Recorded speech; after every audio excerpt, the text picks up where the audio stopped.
on the road yet, Jamie? Yeehaw, let's go. We're in, I love it. This winter on the Highway Thru Hell. You need to respect that highway. It can turn really bad really fast. Oh, it's chaos up there. Oh my God, it's bad. Gotta hurry, these guys are gonna get pissed at us. Close, there's no option here. Get going. Press is on. Look, jackknife, look out! Here comes the chopper. What are you doing? Okay, whatever, man. I'm screwed. Whoa, whoa, hey! No. Competition's a bitch. Oh! Pretty damn good. No! It's his ass, not mine. Oh, that ain't good. Welcome to winter. In the rugged mountains of the Pacific Northwest, there's a highway like no other. Don't come flying down that hill. An unforgiving, white-knuckle ride. She was some slippery this morning, holy shit. Carved into some of the steepest terrain in North America. Look out! If you haven't traveled this highway, you don't understand it. Highway 5, Coquihalla. It's bloody dangerous. The GM plane's going up on the coast. Every day, thousands of truckers must run the gauntlet. The avalanche is hitting the road right in front of me. When the weather's good, the Coquihalla Highway is an engineering marvel. But when the weather turns bad, It's like the Bermuda Triangle of truck accidents. it's a highway through hell. And then it just went boom. Keeping the coke open takes an army of men and machines, When the highway shuts down, the world shuts down. and a last line of defense. 54150. That's the big one. A fleet of custom-built heavy rescue trucks Get out of there. Whoa, whoa. and a team Somebody's gonna tag somebody today. willing to tackle any disaster Watch out! the mountain throws at them. I don't think there's a record company anywhere in this world that can do what we do. Because closure is not an option. Winter's here and we gotta deal with it.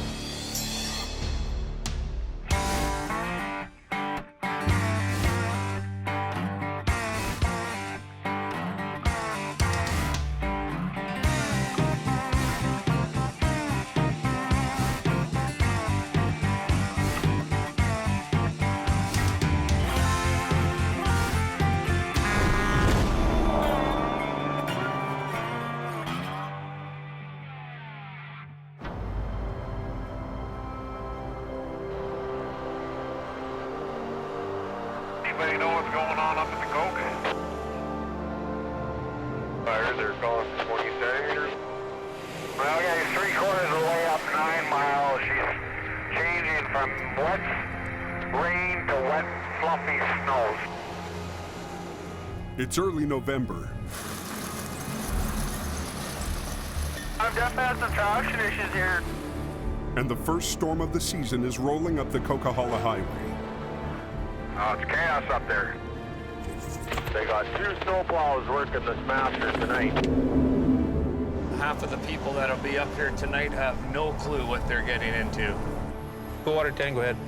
Highway crews are doing everything they can to keep traffic moving. First storm of the season always catches everyone off guard. Lots of equipment on the hill, but in spite of that, we'll still have issues.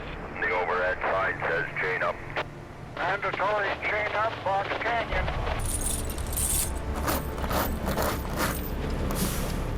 Snow's coming down so hard you can't see. The chain-up areas are backing up onto the highway. Get them on, don't send the truck! Drivers who only make money when they're moving are losing patience. Right now we've got both lanes completely blocked off here. Probably 3 inches of snow on the hood already. It could be like this all night long. But it gets even worse. Try and determine what's happened once we get there. A semi has jackknifed just below the summit. Now we have hundreds of vehicles in the lineup because of this guy. Just getting up to the semi now, they're about a kilometer apart from the original crash. There's one truck that hit the ditch. Got trucks spun out all over the place. It's all plugged up. Welcome to winter.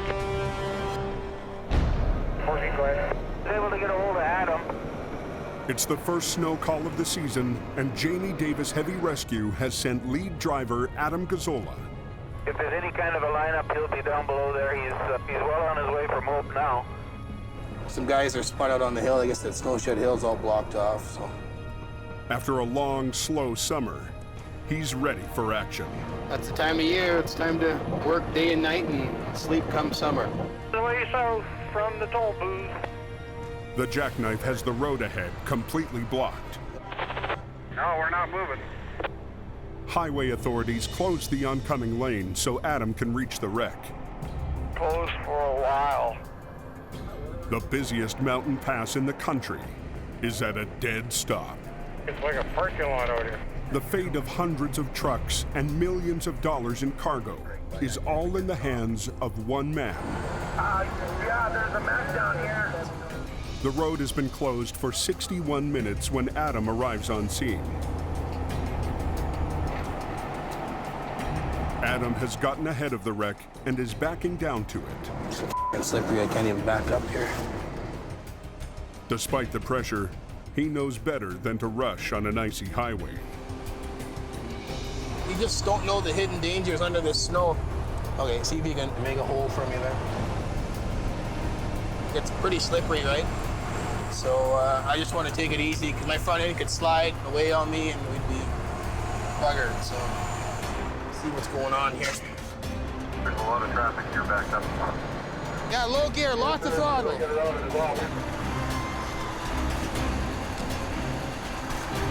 What should be an easy pull-up turns into a tug of war with a fully loaded semi. You could blow a rear end or snap a dry shaft off. I think I'd be nice and easy with everything. Just have kind of a gentle touch. Lost the throttle, David, lost the gas. You have to help me, okay?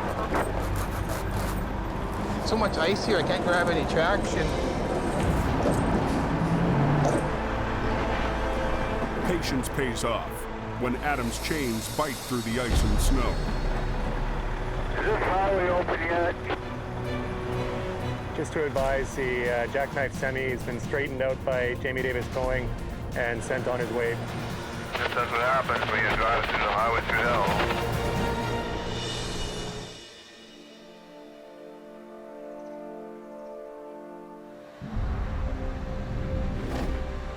Down in the yard of Jamie Davis Heavy Rescue, last night's storm has the crew scrambling. Yeah, it's done! My goal for the season really is to be ready for anything and to be able to make sure that any jobs that come in, I'm going to be taking in them jobs. You want it just trickle charging? To be ready for the new season, Jamie bulked up with the biggest team he's ever hired. Signal? Yep. Ready to rock and roll. Bula, bula, bula. Bula, bula. That's a crew that's really tight. You probably spend as much time with these guys on a 24-hour basis, probably more time than you do with your family. Nice to be back. I got to come back and take 47. Jamie has a lot invested in a big winter season because he's got to make up for a long, slow summer. You're coming off the summer season with a whole huge bunch of bills to pay. If there's no wrecks, you don't eat. Because money's tight, some hoped-for upgrades haven't been done. Plans to pimp out Bruce's wrecker are now on hold, although Jamie's most senior driver is still optimistic. Yeah, sweet truck when she's done. Putting a wicked sound system in it, and all underneath the body, they're going to put strobe lights. Rescue driver Kevin Ritchie is back. Rough day at the office? By the end of last season, Kevin was afraid of driving his own truck. Driving this thing scares the shit out of me, and it scared me again last night. It's getting to me. I've been driving truck for a lot of years, and now it's getting to the point where I don't want to do it. The summer brought a change of heart. I'm missing it, so I want to get back in it. But he doesn't have a truck to drive. Rescue 120 needs a new engine. Come back, and I see this thing out of service. Truck's down for a little bit. Hopefully it won't take too long. Last season, Sammy rode shotgun with Kevin. This year, he'll be riding in the rotator. Or tell Jamie to get that, get that thing going quick, man. We'll get her going. I guess I'll be Adam's swamper, maybe. Yeah. Jamie, that's me. Yeah. But Kevin's not the only one with his eye on that position. Oh, this is so if you want to hook it up to your own switch. New hire Gord Lundeen is eager for a chance to prove himself. It's pretty neat. Yeah, it's the wiper shakers we just put on. Last year, Gord started out working around the yard and impressed everyone. Gord is a great guy. You know, Gord can be an extra man. Gord can ride swamper on the truck, work in the shop. Good at all three of those things. What do you think, Gord? Think it'd be good? Oh, yeah. He's one of them guys that can basically do anything. Prove yourself that you answer your phone in the middle of the night, that you basically sleep with one eye open. Yep, she's almost ready, Adam. Northbound on the Coca-Cola. Got a smashed up vehicle in the weeds there. Going for good wreck. At 10:30 in the morning, the prep stops and the wreck season begins. This is the first time this year that we're up the mountain in fresh snow, so. From the town of Hope, the Coca-Cola Highway rises over 4,000 feet into the Cascade Mountains. As they climb high into the mountain pass, they enter a whole new world. You know, the fishing season's here, if you want to call it that. It's time for us to make money in our little season that we can. And there's going to be stuff happening on this highway today. I can just tell. It's bad up here. This guy just went in the ditch. Holy. We've got icy road conditions, really what it is. I mean, you can't say anything much more about it. Look at this ice fog.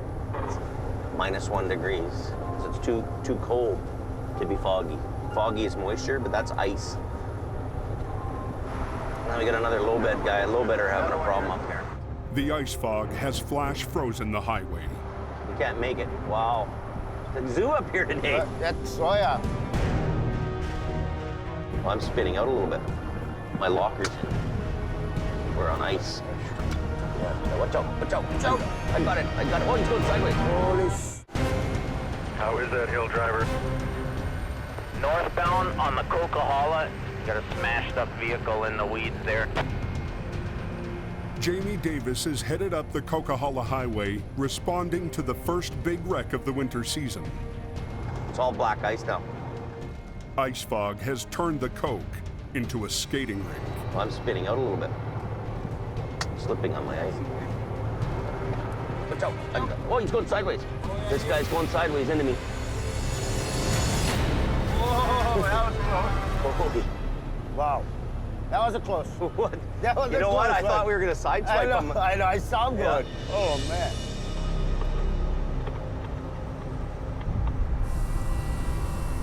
That's our wreck right there. You can see by the skid marks where he went in back here, started along the bank, over he went. In blinding fog, the semi caught a wheel in soft snow that pulled it into a steep ditch. 6-month-old truck, 100,000 kilometers on it. My boss told me don't wreck the trailers any more than they're already wrecked. Okay. Okay. All right. We'll go get that. The truck was pulling custom-built trailers called China tops. The sides are removable tarps. Each roof is made of delicate fiberglass. Incredibly, there's no serious damage. This unit's probably, I'm estimating a couple $100,000 new. And the truck belongs to one of Jamie's oldest customers. I have to make sure I do all the right things. We're not talking about some fly-by-night company here. We're talking about one of the highest-end trucking companies in BC. He wants to recover the trailers without causing another dime in damage. So the first thing we have to do is see if it's loaded or not. That's the first item in business. Recovering the trailers will be easy if they're empty. There's 2x4s, 4x4s. They're not. Holy moly, a lot of lumber.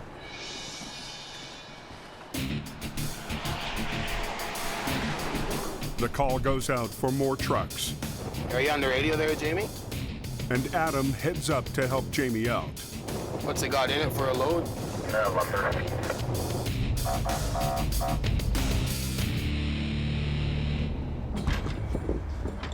Okay, let it go. Okay.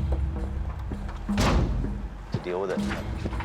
The trailers are filled with bundles of lumber, now on their side. See, the roof is intact on here. And likely, I mean, the extra cost of that would be bizarre if they had to pay that. So what you guys should do is right now, I'll get up there and move that part one way. Okay. I'm gonna opt to unload this trailer before we move it, because, you know, the guy's gonna say to me, the customer's gonna say, well, why did you just pull that over and wreck my side? And the customer doesn't want his trailers wrecked any more than they have to be. It's a tricky job, and Jamie's going to need help. So what I wanna do is get a stiff boom crane here. He's about 75 feet from the road or 50 feet from the road, and it's a little bit too far away for our rotator wrecker to reach to lift the load out. Turning over a job this early in the season is not easy. You know, the crane company's gonna take a good portion of the revenue from that wreck, so our company doesn't make a lot of money on that recovery job. An hour later, help arrives. Crane's here. With a long-reach construction crane. And we could get him to come right in here like this. A few minutes later, Jim Lasser and his salvage crew are on scene, trying to figure out how to recover the lumber. It's like a giant jigsaw puzzle. You take the wrong bundle out, they would fall over and go through the roof of the trailer and damaging the trailer, or worse, damaging a person if they're in between. I have to loosen one strap at a time, because if I undo these, they'll blow right through the roof of the trailer. Yeah, it's a bugger. Boom down a little bit then. We're trying to suck it tight, hold it, suck it tight, hold it, and then lift.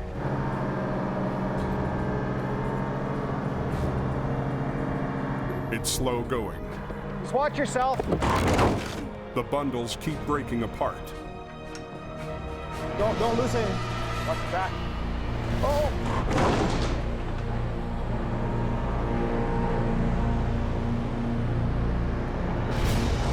Whoa, whoa, whoa. There's something on Twitter about a wreck or something like that. A truck pulling 2 trailer loads of lumber has flipped on its side. We can't just roll the tractor trailer over because these trailers are worth a lot of money. Jamie is determined to save their expensive fiberglass roofs. I'm gonna opt to unload this trailer before we move it. Watch your back. So he's turned the job over to a salvage crew. Just watch yourself. But the unwieldy lumber isn't making it easy. It did some small amount of damage to the roof. The ding can be patched, but it scratches Jamie's hopes for a perfect job. You might have a little failure, and it happens. Undaunted, they get the rear trailer unloaded. 1 down, 1 to go. And this trailer is even trickier. This one doesn't have any doors. If any straps break or anything goes wrong, the guys have no quick escape. Like, big oval, right?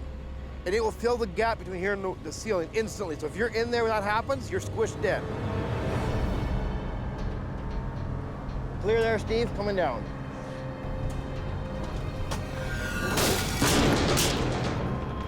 See, that's exactly what I didn't want to happen. Lucky nobody's in that gap there. Hello, Jamie. Can somebody get a hold of Jamie? Holler and get Jamie to come down here for a minute.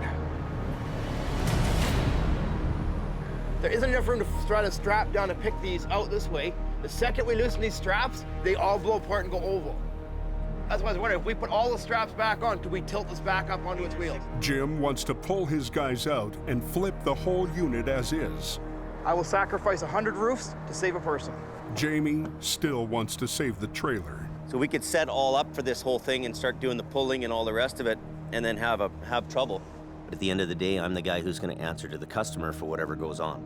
So I hate to say this, but why don't we just hand bomb them? Hand bombing is your last resort. You work with equipment as much as you possibly can. Go to hand bombing when nothing else works. Bunch of work, but we have to make the call, and that's what we got to do.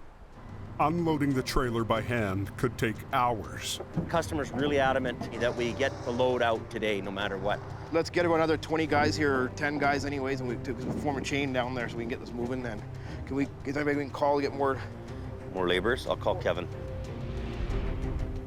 Back at the yard, Kevin scrambles to pull together a work crew. Thanks. for coming on such short notice.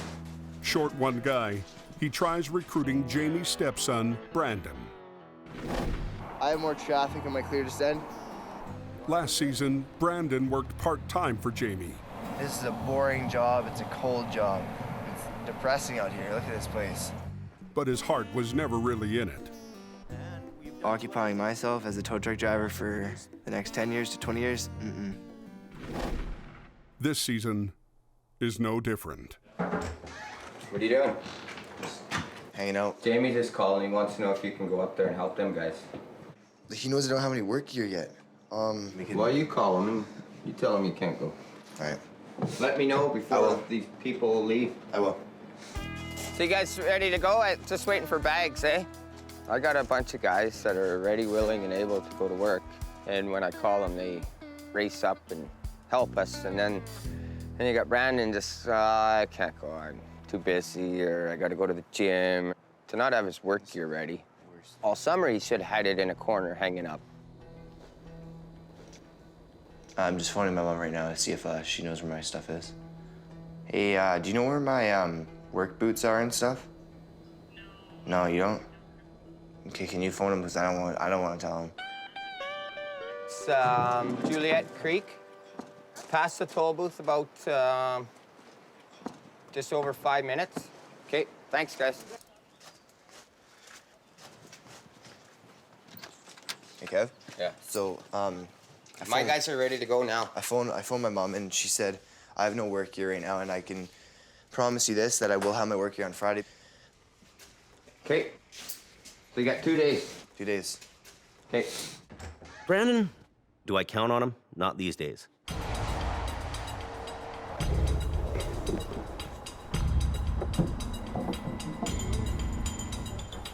Hand-bombing the job eats up what's left of the day.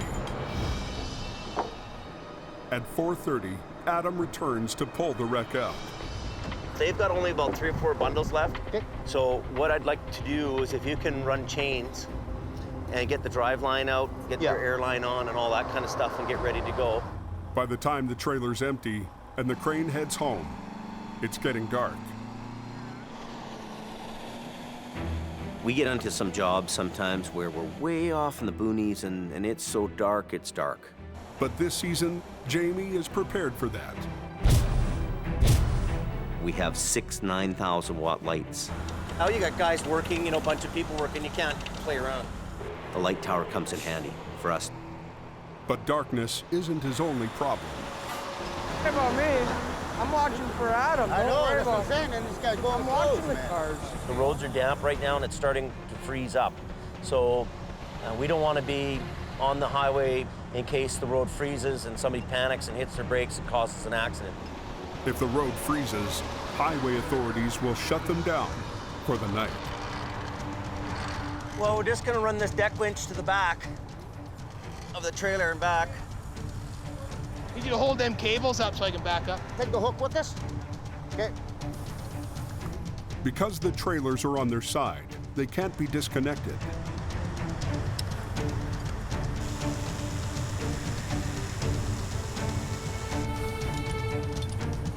The entire rig, all 3 parts, must be rolled upright in one move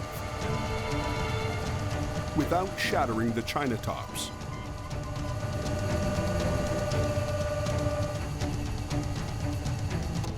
I'll do the lead if you want to catch up, okay? Okay, yeah.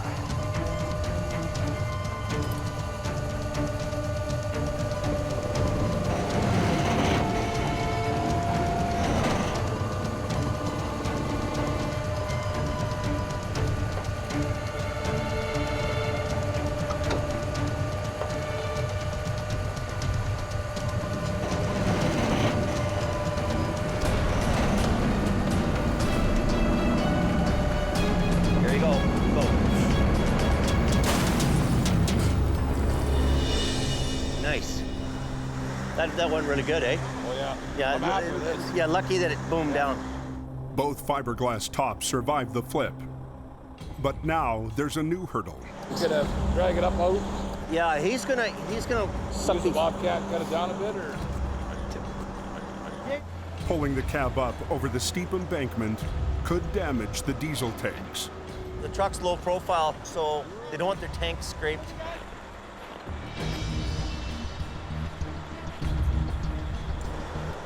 Maybe it's gonna be a little tough. That's always a tough spot, isn't it? Why don't I come in here and I lift this front end up and over for you? Okay, so what, you want to have 2 trucks on it then, or 1 truck? Yeah, you just stay there with you. You stay 2, right? You pull, and I'll lift it up at the same time as you're pulling, and I'll come with you, right? So I'll keep the front end in the air so we're not dragging it. Okay. And we'll try to get it in just up in here. I'm gonna back up a little bit, and I'm gonna cut her over here, okay? Repositioning the trucks means closing both lanes of traffic.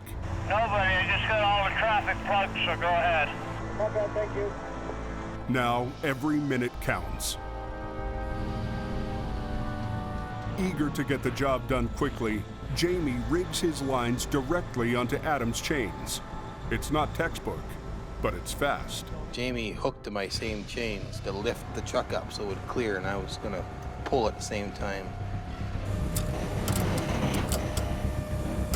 It was kind of a hokey deal. I don't like this. It's just stupid. Adam doesn't like it that there's 2 pull points on the same chain. He doesn't think it's safe. This is sketchy, man. No. Tell him to stop. You're not alone, man. We're frustrated. I want to lift. That's all I want to do, just to get it over the hump here. Jamie has had to shut down the coke to pull a B train out of a deep ravine. Go a bit, a little bit. He's worried about damaging the diesel tanks. So he's rigged onto Adam's chains to lift the cab over the edge. Okay, tell him go ahead. Pull. It's not textbook, but it's quick. No.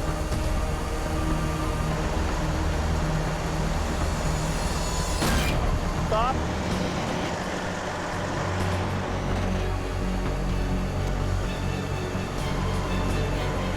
As Jamie swings his boom, it edges closer to the rotator's new light tower. Stop. I gotta put the light tower down. Around, man. Holy. Let's put the thing down, we can pull it out. I'm gonna swing back this way a bit, okay? Get your cables off, just pull the thing out. You don't think it'll drag the fuel tanks, though? Nah. Wow. The lineup of traffic is quite long. Okay, tell him go ahead. Pull. You gotta hurry, though. These guys are gonna get pissed at us.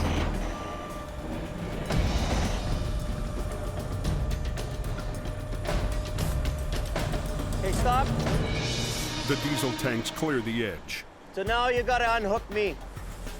Jamie scrambles to unrig so they can open the highway. Undo this one.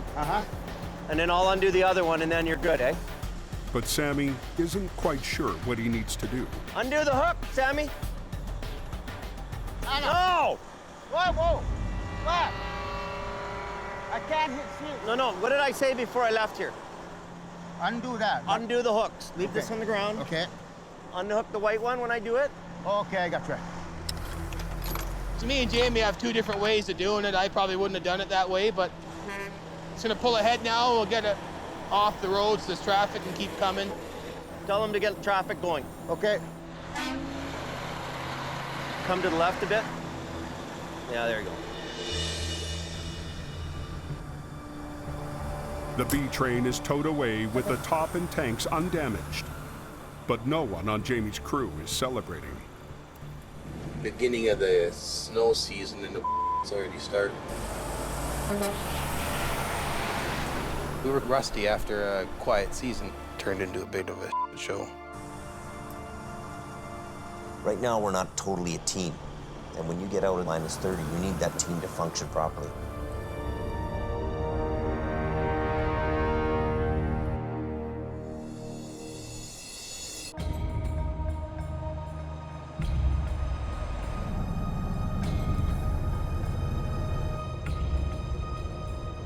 I can't hear him too well. What's going on? There's a truck and trailer on fire. You see it's burning? Yep. The truck fire is on the eastern side of the Coquihalla Summit.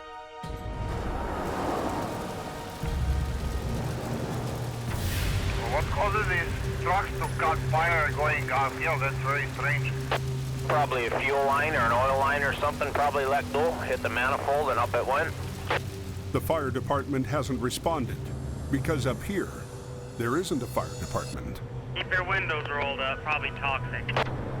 Oh yeah, it's stinky up there. Oh yeah, it's stinky right up and over the top. By the time Adam arrives, the flames have spread from the cab to a refrigerated trailer filled with groceries. I don't want to get all dirty and stinky.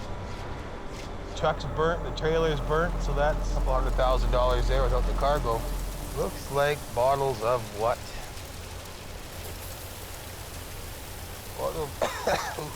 Bottle juices. Toxic, man. Well, that'd be a pretty expensive load. Somebody's grocery order ain't getting filled today. Putting out the fire isn't an option. It's too cold to get a fire truck up there to put it out because it will just ice the whole highway up. Whew. Before he can move it, he'll have to wait for the fire to burn itself out. Yeah, well, we might as well get some traffic control here. Okay, you bet. This thing will burn well into the morning.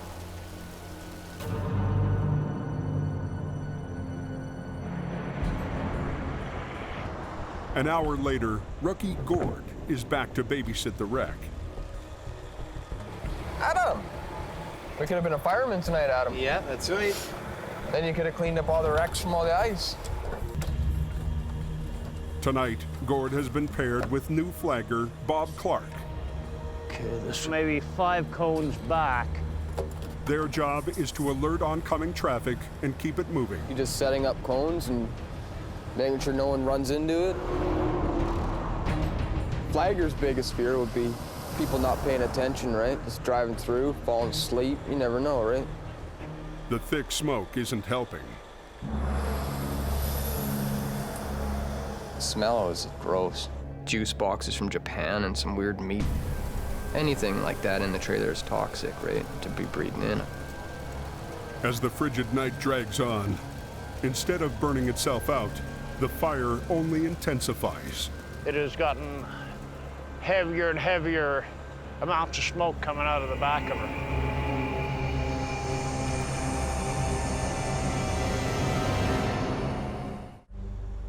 Rookie flaggers Bob and Gord spent a long, cold night guarding a load of burning groceries. So they got the right 2 lanes blocked off. By sunrise, the fire seems to have burned itself out. But then... It's actually on fire. It's got flames coming out from the front. See it? Now look at it. Basically, we just got to get them all up here so we can put this fire out before anything else happens, right? Yeah, Bob here. I'm up watching this truck burn up, and the trailer itself is burning pretty bad. A fire like this can burn for days. Highway authorities want the wreck off the road today. We're in an unorganized territory where no fire department's going to come there, nobody's going to help us. With the sun up and temperatures above freezing, it's now warm enough to try putting out the fire. Jamie's got just the machine for the job. Last year, he couldn't resist a sweet deal on an old fire truck. Problem is, it hasn't been started in 6 months.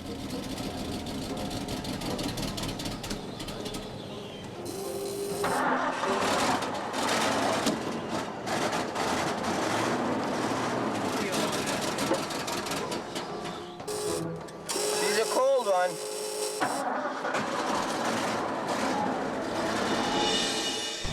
Should be smoldered out by now, I would think. Adam is first on scene.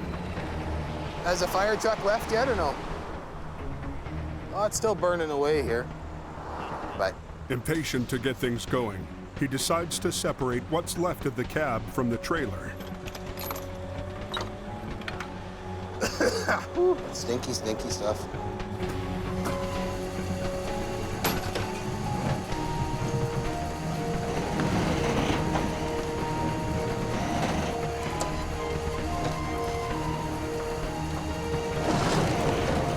But that only spreads the blaze.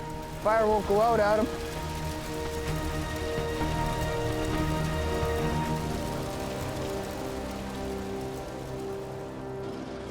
Down the hill,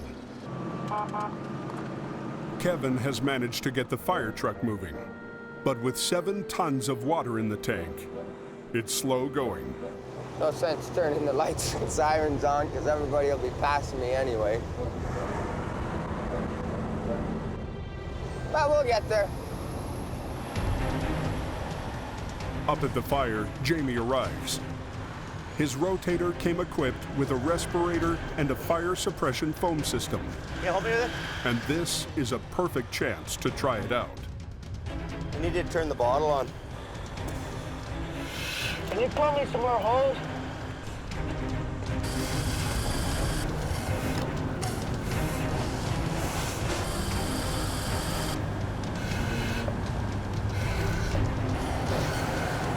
Jamie's truck carries 45 minutes worth of foam and water, but it's not enough. Problem is we run out of water all the time. We need Jim. What about Jim? Jim's right there. Oh, Jim's here? Oh, good. Perfect. That's what we need first. So we just need the digger to start digging in away at this. And Jamie wants to try using Jim's mini excavator to spread out the burning groceries. Do you have enough water on right now to open it up?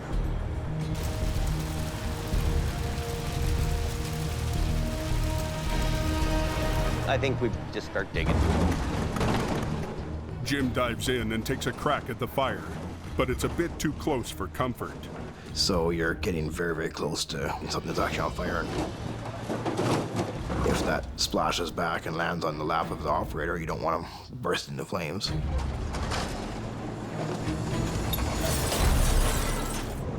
Right on the hill, too. Finally, the fire brigade arrives.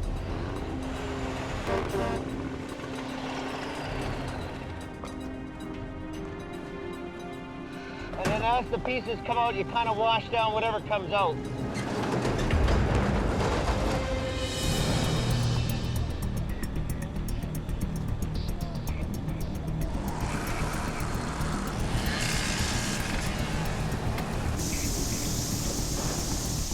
Isn't this fun?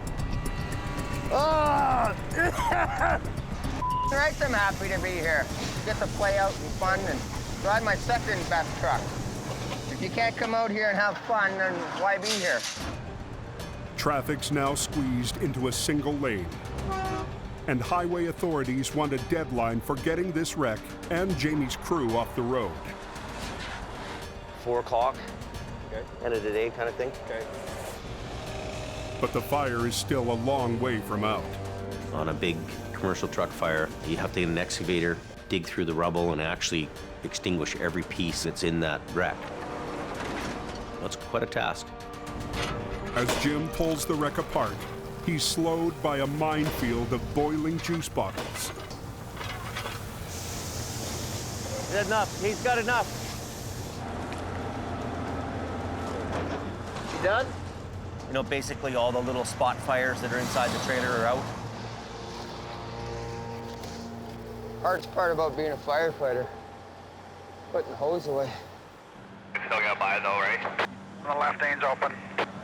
Where can we go on this? It's past 3 o'clock before enough of the fire is out to start recovery. Good to go. All that's left of the cab is a charred chassis. We're gonna bring it over this way. It needs to be hauled away on a flatbed, but it's in no condition to travel. So you have to be very careful how you load a burn job. They tend to have a bunch of loose ends all over it. Is it hanging over at all? And things want to blow off. I mean, you can't have a motor falling behind you and stuff's coming off. Pretty good. Chop saw this. Hey! Rubber! Rub! Rub! Robert! You gotta watch your sparks, man. Don't hit the truck. Go this way. That's right. What are we doing time-wise now? We said 4 o'clock. It's 3:42. He's got 18 minutes to figure out how to move a trailer that's been burnt to a crisp. Watch you guys back! Jamie has to move an incinerated trailer before a 4 o'clock deadline. We said 4 o'clock. It's 3:42. He notices that the back wheels are still intact. What do you think If you guys chop saw this, flip this over like that, make a couple places for Adam to hook up, and tow it. That wouldn't be a bad idea. Could cut it all up and take it all apart, but the wheels are still good. Might as well just haul it home. They chop saw what's left of the trailer in half, and then stack the front half on top of the back. Beauty. But the airlines were burnt. The rear brakes are locked. The airlines are obviously burnt. You need air to release brakes. Truck brakes are powered by an air piston. It expands to release the brakes. Without air, the brakes close tight. The only way to release them is to manually pull the piston open with a caging bolt. So that's what we refer to as caging the brakes. So Rob's gonna do the front two. Last season, Oh, no. Rob struggled to prove himself at car towing. But I went to pull it out, though, and it wouldn't come. These aren't really made for lifting. I know, that's why I had to change. I had to change as tight as I could go. But this season, Jamie's giving him a second chance to find a place on the team. Have you ever caged a brake before, Rob? Yeah. Oh, Pretty big boy. Once in a while, I gotta throw him the odd hard job just to keep him motivated. around, man. Not working? No, man. I've been under them trailers a gazillion times, so I'm old and I'm the boss. I don't have to go there no more. I'll just pull the pins and pop the pins out. Give me a soft saw, man. This is When all else fails, he chop saws through the push rod. It's kind of like the last resort that we would do. And it wouldn't go in, so I just cut him. Like my knees are soaked. I can't even feel my kneecaps. Really? Yeah, they're numb. With traffic backing up, Kevin jumps in to get the last brake unlocked. He's having a hard time too with this one. I had the first one.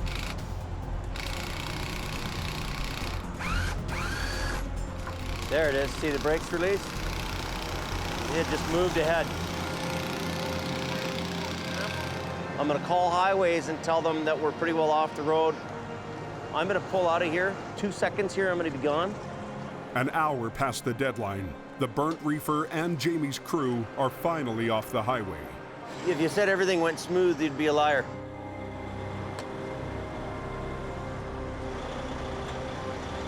We just barely, got away with, by the seat of our pants on this job. You never know what you're doing in this business. So you don't know what it's going to be like.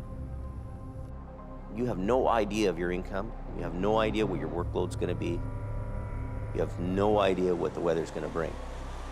It's as good as going to Vegas.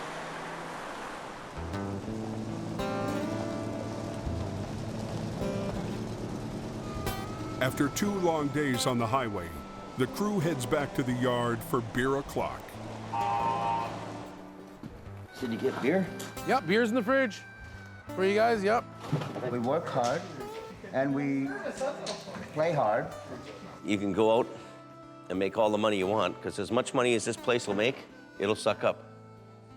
The only thing I get is a cold beer. That we have to all be happy. If one person's not happy here, makes the rest of them not happy. It's only 2 days into the season, and already the boss is reviewing his game plan. I'm really thinking that we're going to have some kind of a shakeup. And I don't know who will stay. I don't know. We don't know that. The next few months are going to determine who's here and who's not. Right? You'll be on your feet. I'm not so confident by the end of this season that we're going to have all the same old players here. We got to get that rescue going, back in the business again. Yeah, we'll see. Hang on to your hats. Next time on the Highway Thru Hell. Heavy rescues up against a wall. No, has to be on the inside. As the early season wrecks pile up. What are we gonna do? There, I'll can do it. That's his ass, not mine. And the long hours. Oh my God. push the crew. How much weight do you think's in here? Pretty much maxed out. And the mighty rotator to their breaking point. We're gonna have a harder time lifting this up than you think. Ready? Hang on, hang on.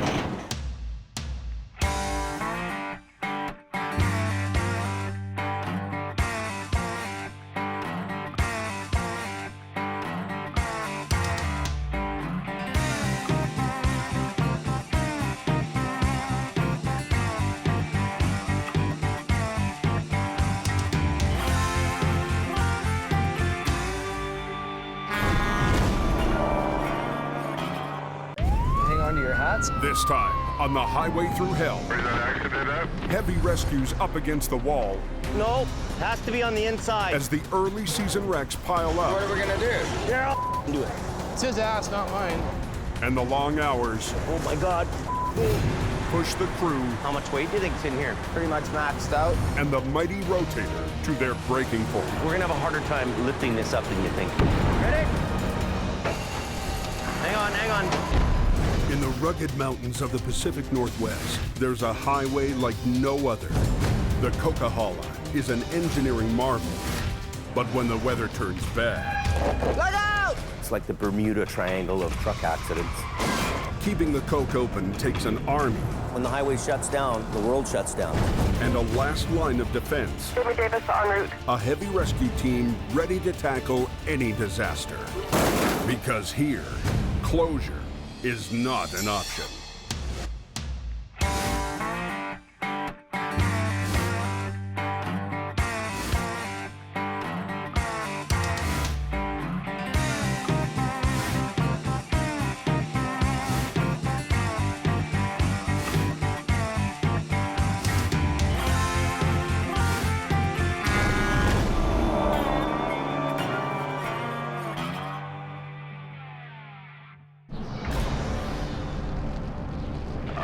Looking out there tonight.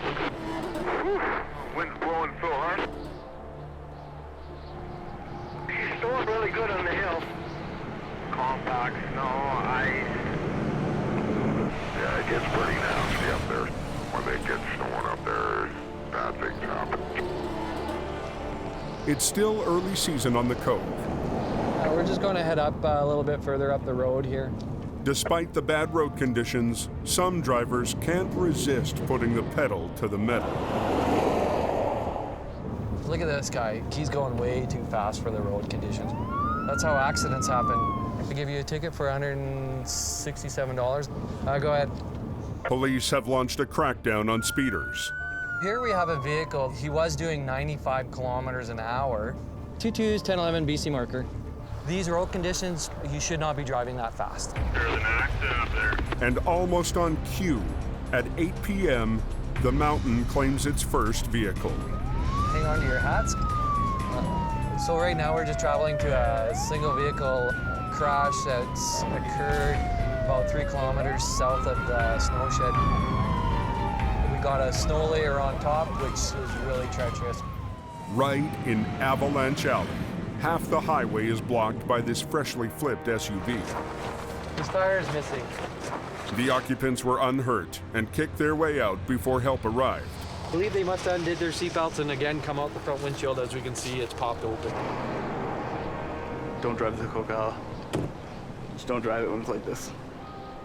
We're in the middle of that friggin' snowstorm. Not very much fun. Down the mountain, word's out that the coke is a mess. Truckers coming from the west face a tough choice. Looking a little rough tonight. They can gamble on the steep, slippery coke, or take a back road. Well, it's decision-making time. There's only one way to go, man. There's number 3, that's it. Number 3 is in pretty good shape. Well, I'm going Highway 3.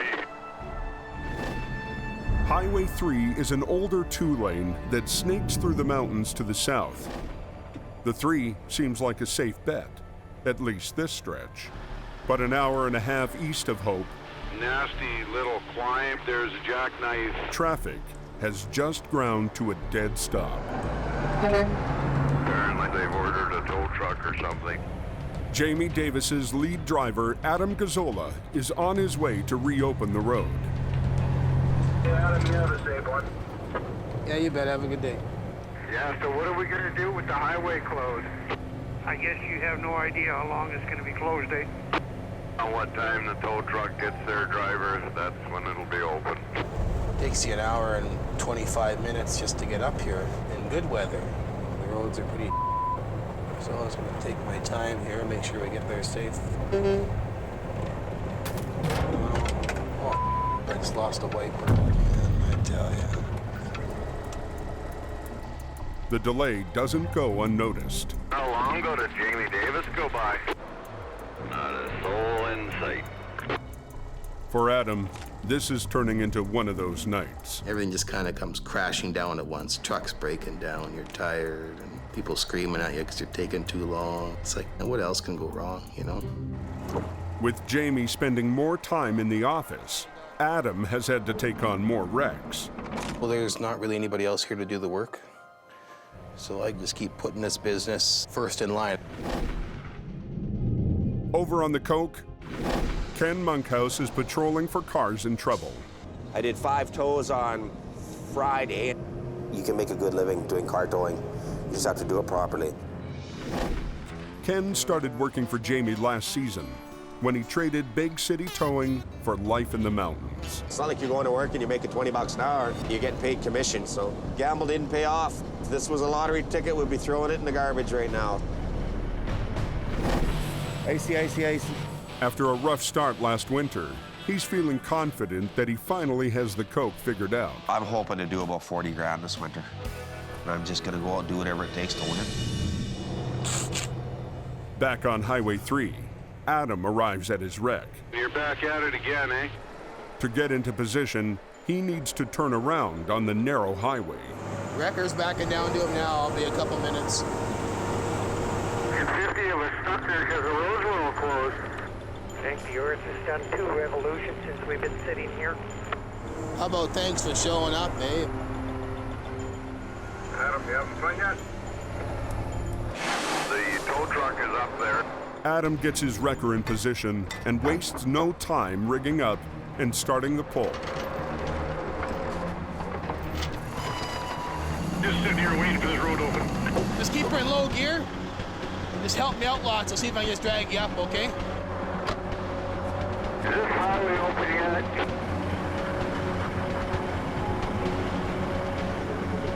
Come on, buddy. Here we go. Just 15 minutes after Adam arrived, the highway is reopened. You're okay for the move now or what? But the impatient truckers aren't impressed. So you were stuck there the whole time? Well, I've been gone 2 hours and 13 minutes to be exact, and we're already on our way back. I don't know what they expect. It gets really tiring when all you hear is negativity. You can only go so much. I'm only one man. If I pull my socks up anymore, I'm going to tear my feet out the end of them.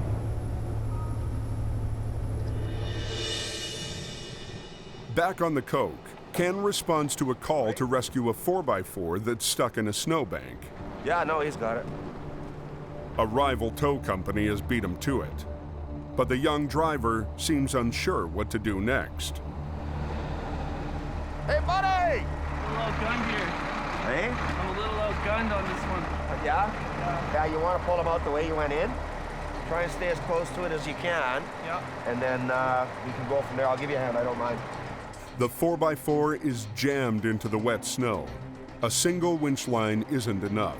Yeah, let's put a snatch block in it because it's pretty heavy, eh? A snatch block is a pulley that doubles the pulling capacity of a line. That truck right there is probably, I would think, at least 5 tons. And it's in real good. And this snow ain't letting go. It's a tough pull. I put it back into too high. Hey, buddy, freewheel it. We'll get you to pull ahead a bit. Following Ken's lead, the young driver starts to get the hang of it. Nice. Yeah, I like keep doing that. Yep. Beautiful. There you go, young fella. He is the competition, but he's also a fellow tow truck driver. You have to look after other people in the industry because nobody else will. You gotta teach the young guys. Ken's got a few more years on me in this, and he showed me up. I was glad to have him help out.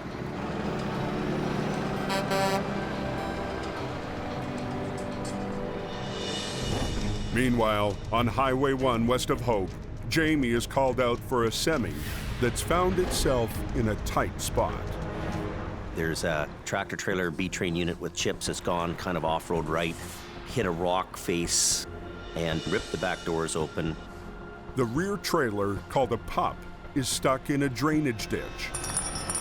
Before they can tow it, we're hooked into the main frame. Jamie needs to lift it out with a rotator. Jamie's rotator is one of the most powerful heavy-duty wreckers on Earth. Rotator is the Godzilla of wreckers. Its three-stage boom can swing 360 degrees. It's half tow truck, half mobile crane. So we've got to lift the pup trailer, load it up, and put it over here. I'm gonna back up on the back section and deal with that.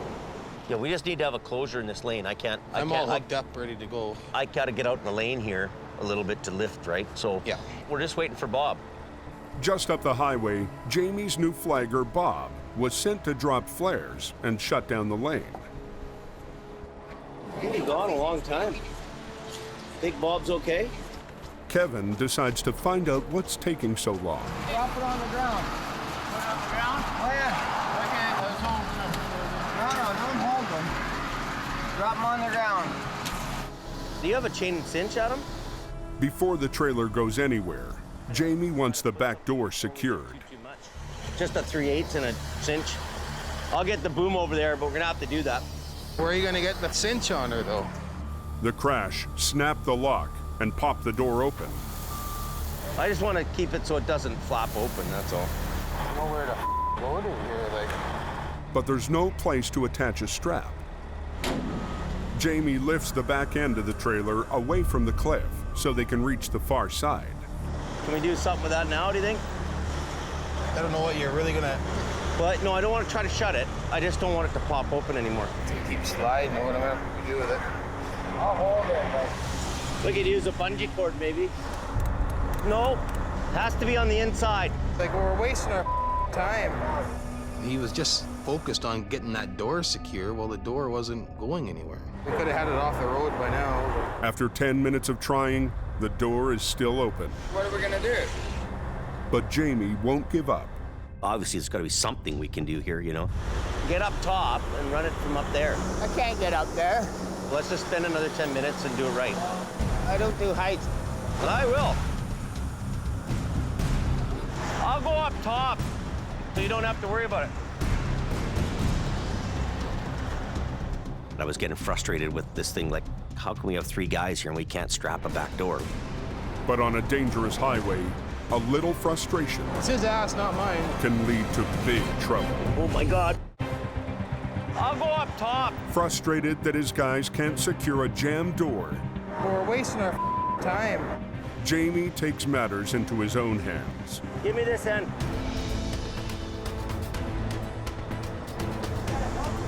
I'll hook it up here and give it to you. Trust me.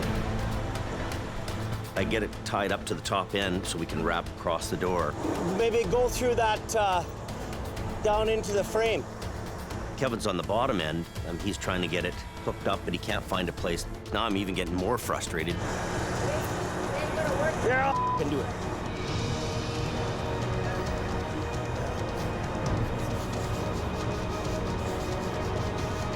Oh my God.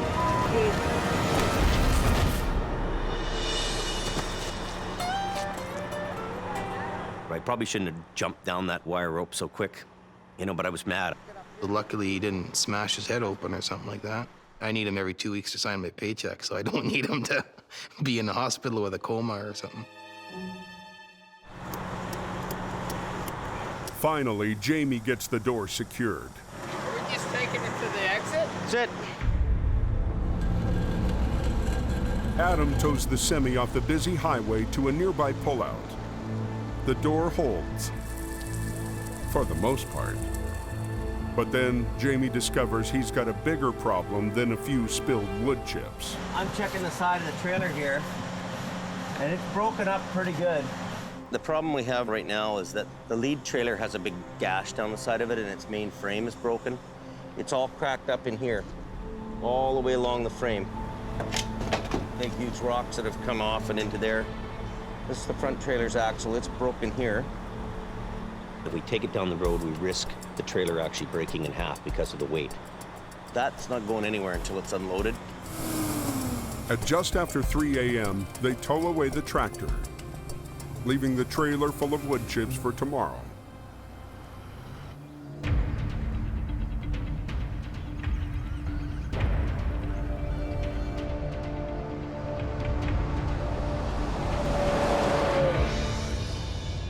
This season, Jamie has put Ken Monkhouse in charge of the car towing division. What I was hoping to do was with the car division was obviously expand the business. You can't just have one guy. So you have to go out and find somebody that you think is going to be capable and has common sense. You have to train people. You have to take the time and show them the proper way to do it. Today, he's picking up a used one-ton tow truck that Jamie's bought for his stepson, Brandon. So this is going to be his truck. So we'll give him one that's not so nice, and if he smashes it up, then we won't cry as much. I think Brandon will be fine. We just have to give him lots of training, that's all. He gets a pretty rough ride around there sometimes. So we got to give the guy a break, give him a hand up.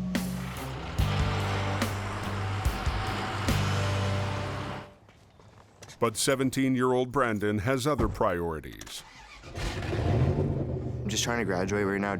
I have about 4 courses left to finish, and then I should be done.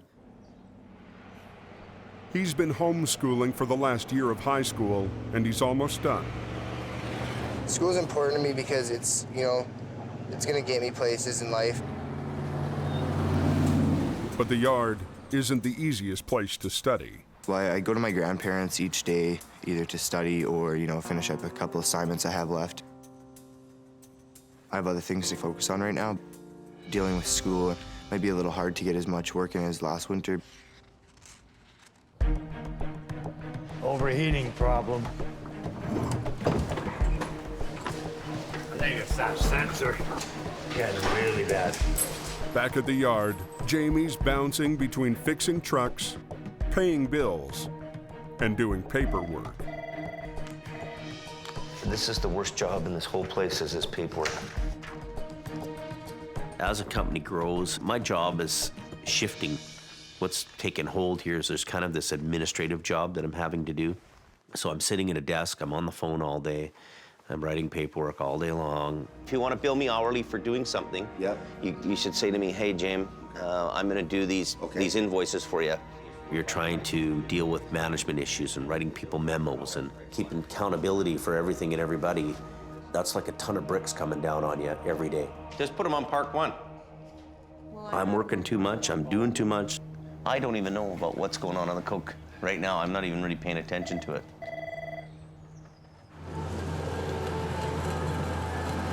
Over on Highway 1, Jim Lasser and his salvage crew are unloading last night's wood chip wreck.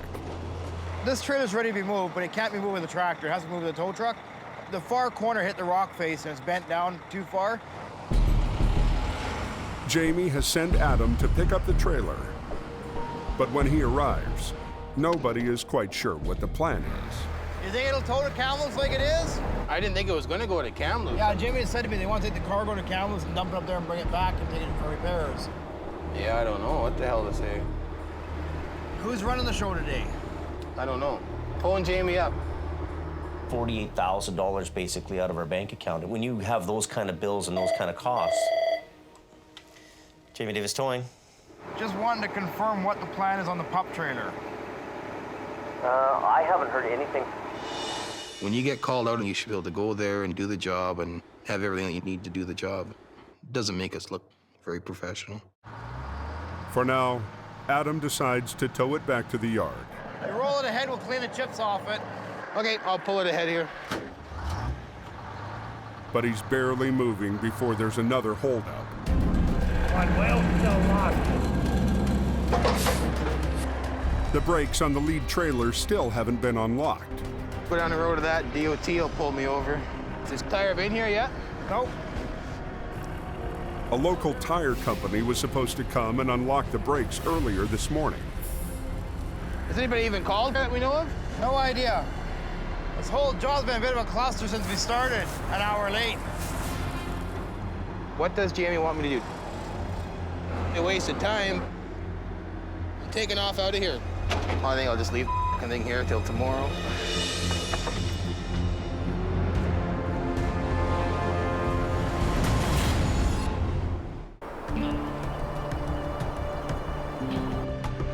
Get out of the way, puppy.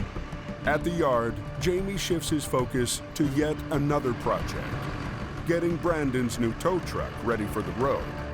Let's get everything working on it, like the ratchets, and get some string lights in it. He gives the job to the new guy, Gord Lundeen. Make sure it has gas cans on it. Oh, yeah. All the goodies that it's gonna need. This is Brandon's truck. This is his pride and joy. That's what they say, but I don't think he'll be driving it, though. I think it'd be good for him to learn on it, if he wants to learn. I've never had anything handed to me. I'd have to work for everything I wanted. I mean, I've been working since, what, 11 years old. Look what he has, look where his parents are, look where he lives, look what his parents do, right? But some people just don't want to do stuff like this, right? Well, I don't know how to tow or I mean, I'm willing to learn. I'll do whatever. If someone wants to teach me, I'll learn.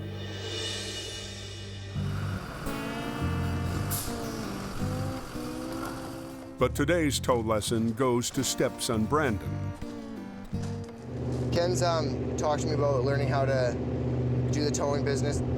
That's something I'm pretty interested in, but you know, obviously not as a long-term career or anything, but it'll help me make money easier and faster.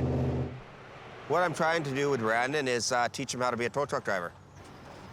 Just a matter of trying to teach him and show him the right way of doing things. What's going on, buddy? How are you? So Jamie went and bought this truck. Yeah. And if you're interested, we kind of want to get you into the towing program because obviously winter's here and we're going to get busier and busier. And then we'll just go for a ride around Hope with a car in the back you can drive just to get the feel of what it's like to have something on the back of the truck. Okay. So jump in, start her up, Brandon. That's all? Just start her up, yeah. There you go. If you look over there, there's a little black car. See between the wreck and the van? Yeah. Back up to that, buddy, and we'll load that up. I still have hope for Brandon. You know what? He's a young kid, and he's got a ton of potential. So now what you need to do is you need to spread these out. There you go. And basically, you want to have them a little bit wider than the wheels of the car. Okay? You gotta have steel toes. Yeah, I don't have those on. Part of learning this job is learning to come to work prepared, and that's with the gear. Safety boots and high visibility clothing have to be dressed for the job. So go over to the other side. I know your hands are cold. So just go over, grab the chain, and put it around the steering like what I did. Jamie owes me a new pair of sweatpants. Yeah. I don't like dirt. Can't stand dirt. I like being clean. Okay. A little bit tight for room over there, probably. Yeah. Oh, God. You know what? You know it might be a little. That, this is like $200 worth of clothing. That. I'll show you some. No way. Anyways, you got the idea. You can't be driving that truck like that. You gotta have work boots on, you gotta have coveralls. You can't be in there doing the job. So go get geared up. If you're going for a ride with him, you gotta have the right stuff. And you're like you're on your way to the gym. You have to have coveralls, work boots, and look the look. Have you got your coveralls at home? I don't get paid enough to do that. Let's go. Yeah, if Jamie says we can't go, we can't go. I'm not gonna go at all then. You don't have coveralls at home? No, I don't like. I don't get paid enough for this kind of though. Okie dokie. I'm a little bit disappointed. Jamie said you're not going out in the truck in runners and sweatpants. It's not safe. You have to be dressed for the job, and he wasn't dressed for the job. And I'm not getting paid to be out here to teach him. I'm doing it because I want him to learn the proper way. We bought that truck for somebody to drive and tow cars. I want to have him on a team. At the same time, we can't keep this truck off the road because he doesn't want to drive it. There's lots of guys that would love to come and work for Jamie. Here's the truck. We need somebody in the truck. Yeah, roll over. Yeah, some guy there flopped his can. Just as the day is winding down, Jamie gets a call. In a normal person's world, it's the end of the day. For us, it's time to get to work. Everybody's pretty well rolling to this. No Brandon, not available. I'm not answering his phone. Get a rack up there on the street. Tonight was supposed to be Adam's night off. I actually had some plans made. I was gonna take my wife out to the movies. My family, they sacrificed a lot for this job. I could just turn the calls down, I guess, but I'm always scared that I'm not gonna be able to make ends meet. Instead, he's got a date with a flipped semi on Highway 3. Duty calls, you must go.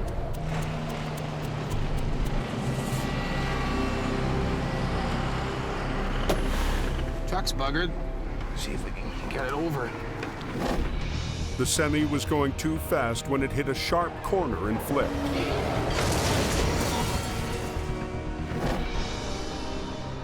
These containers can really be deceiving, you don't know. Could be loaded really heavy, could be loaded lightly, we don't even know. How much weight do you think's in here? Well, I would say it's probably pretty much maxed out. That's a bit of a touchy deal. Think so? The flip trailer is called a C-can. It's made of two parts, a rolling chassis and a box. Unlike a regular cargo trailer made of plywood and aluminum, a C-can is made of steel, so it's both stronger and heavier. You know, it could be a loose load in there, maybe the load shifted, and he's probably got, I'm gonna guess 60,000 pounds in there, something like that. So, maxed out. If the C-can is fully loaded, even the rotator might not have enough power to lift it. we're gonna have a harder time lifting this up than you think. I think what we should do, Adam, is I should be in the lane, and I think I want you to give me a hand lifting it up on this corner, right? Just to give us that extra lifting power, okay? The C-can has reinforced anchor points that are used by cranes at the shipyards. They're also good for attaching winch lines. So you see there's a total of 6 winches. So we're gonna use the 2 main lines to lift, and we're gonna use the 2 smaller ones to let it down, and we're gonna use these back ones to pull the tractor over. The rotator's 2 main lines will lift the topside, while Adam's wrecker helps lift it from below. Jamie's other winch lines will catch the weight of the tractor and trailer as gravity takes over. Got them closed down? To do this safely, they need to totally shut down the highway. So where do you want these? Big ones and the big ones. Right away, somebody starts complaining. They still haven't cleaned up that accident yet? I don't know how long it's going to be closed for, how long it has been closed for. So we've only been closed a minute. 2 transport trucks showed up, and they're both kind of owly about having to wait. Pressure's on. Time's a ticking. We don't have all the time in the world to plan everything out. We've got to get this road open, and we got to get it open now. Put her in. It takes them 15 minutes to get the rigging right. Are you good? Yeah. Ready? Just a little bit, right? Well, let's do a little bit each. Give me a little bit.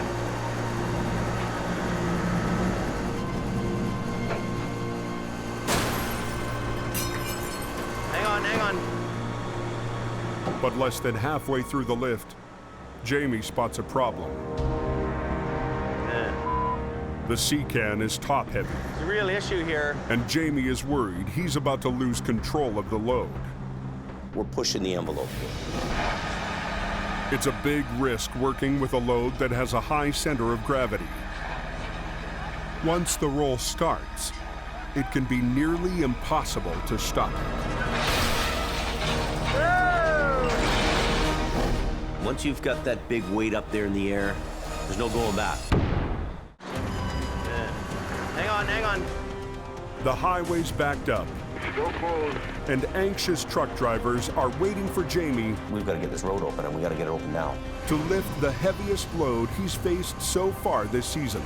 You guys got to get back. It's pushing his rotator to its limits. Letting this thing down is the problem. We don't want this thing to come crashing down. It can do a lot of damage, right?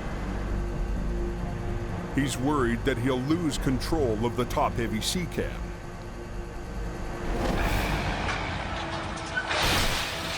When it happens, it's a heavy wrecker's worst nightmare. We don't want to have this tractor trailer fully loaded, flip over on its wheels, and then bounce onto me.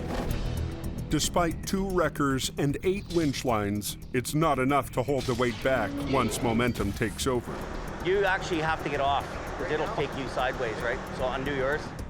They want to carefully ease it onto its wheels, but that will require a re-rig.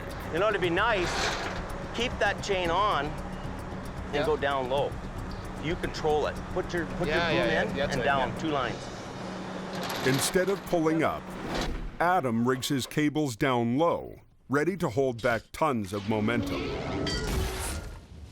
We knew we had to restrain the load from coming down. We wanted to have a controlled roll. We get Adam to use his service lines on his wrecker and use him as a restrainer. Ready? Want me to keep tension on them lines? Yeah.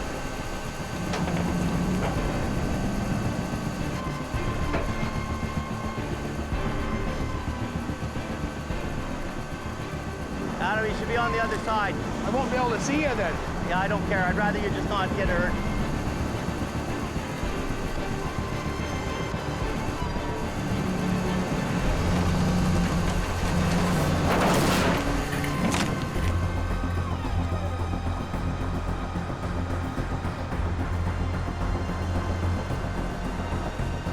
Go, Adam, let him go.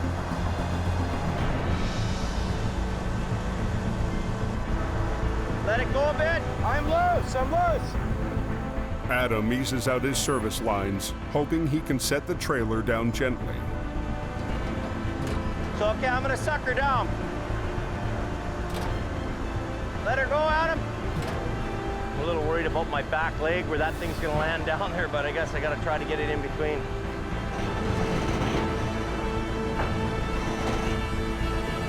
Good, Adam. Pretty damn good.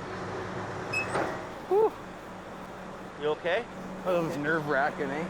The gamble pays off, but it has taken extra time that the long-haul truckers just don't have. Heavy wreckers are up there right now. They're not going to be closed down for a while.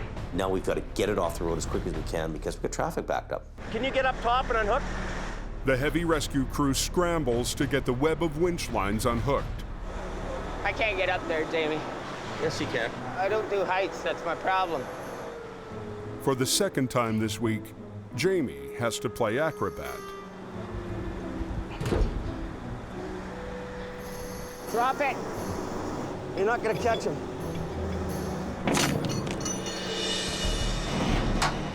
Adam tows the semi to a nearby pullout. The brakes are dragging, but he can open the road. And traffic finally starts moving again. That actually went pretty well, eh? Yep, nice. Get home for beer o'clock. Traffic's back open, running. The whole tractor trailer's off the road. All they need to do now is tow away the wreck. Up, up. Okay, it's all yours here, big boy. Adam unhooks the damaged cab to tow it away. Outstanding. Jamie brings in his own tractor to haul the sea can to its destination.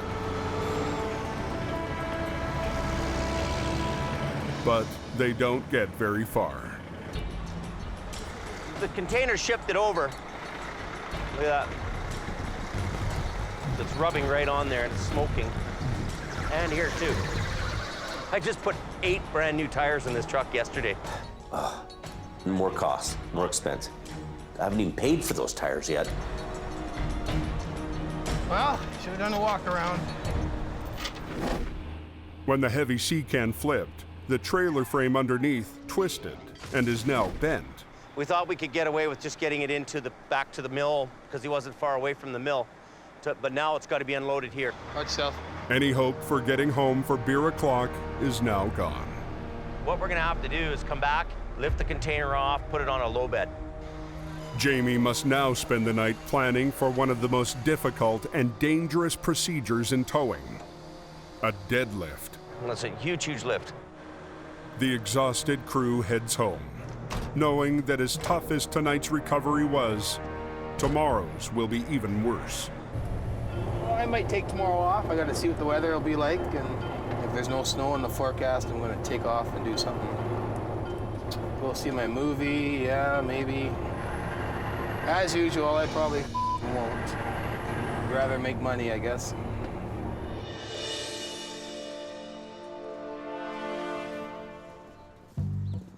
The next morning, Ken takes another stab at expanding his car towing staff. Just grabbing some blocks of wood. We got to go load a pickup truck that's totally burnt. They're a little bit trickier to tow than your average car tow. There's no wheels. I offered to give Gord a lesson driving a tow truck just to kind of find out what's Gord all about. Because my first impression of Gord was he's a scary looking dude. New recruit Gord drives a classic black Caddy, but he's never driven a tow truck. They look at me and they think, oh, he's a criminal. Around the yard, what he's most known for is his armload of tattoos. I just love tattoos. I like to be different. You always got to chain the sling up. Jamie doesn't like it when the sling's bouncing around. It's not good for it. So. This truck we're going to tow, the guy that was driving it died. Oh, yeah. Try not to think about that too much. He's got all his gear on. He's got his safety boots, nice and warm, high-vis clothing. You're driving, young fella. I know how to drive these already. All right.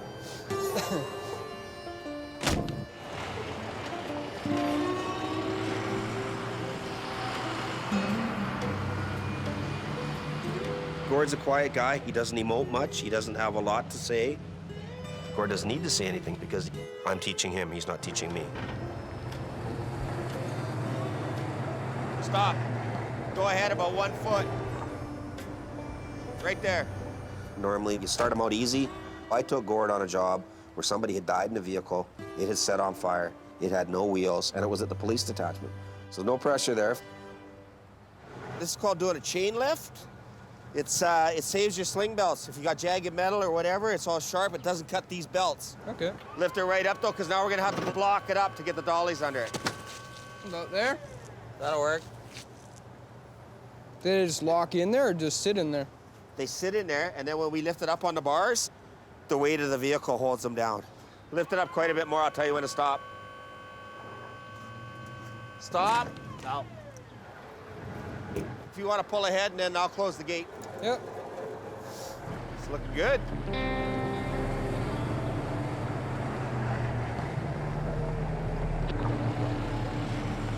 Go to the yard. When we got the vehicle here and we reversed the process, he remembered how to do everything. Yeah, no, you're doing good, Gord. I'm real impressed. I didn't have to do a thing basically other than just watch him unload the vehicle. So that tells me that the guy's got mechanical knowledge and common sense. Now you know how to tow burnt vehicles on dollies. I figured it out. He's an awesome teacher. You should be a driving school instructor for tow trucks, right? Good job, buddy. Thank you. You did good. I come to the conclusion that if Gord wants to be a full-time tow truck driver, I would gladly have him in the automotive division. Got high hopes for you. Thanks a lot.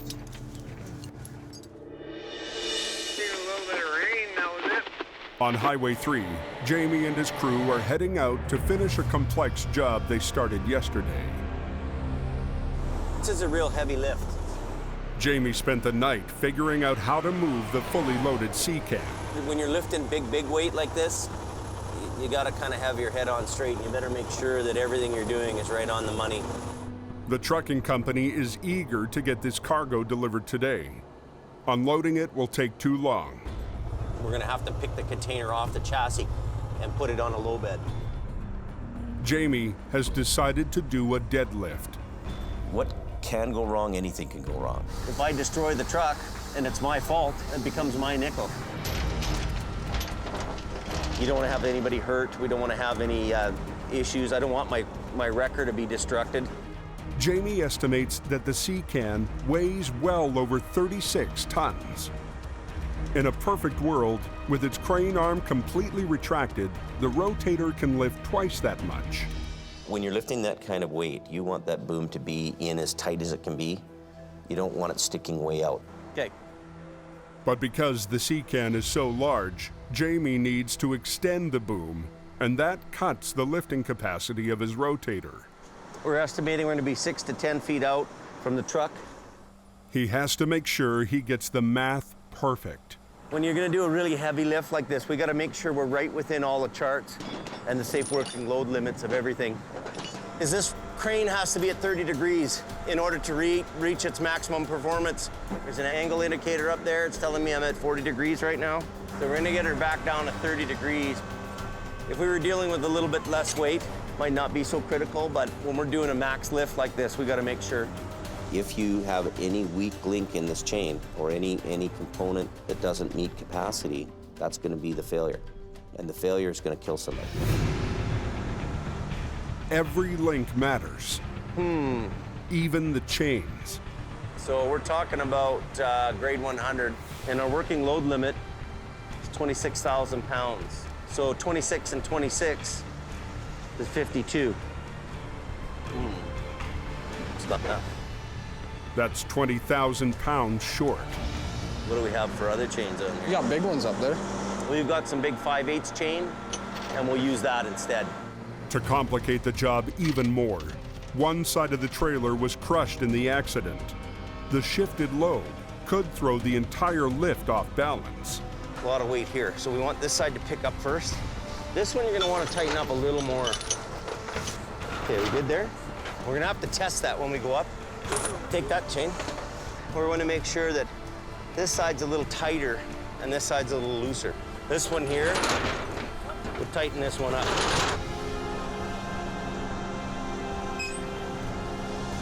With every detail checked and rechecked, it comes down to rotator versus C-cam. I'm gonna suck the boom in and get ready for the lift. That'll be the moment of truth. Okay, are we ready to go?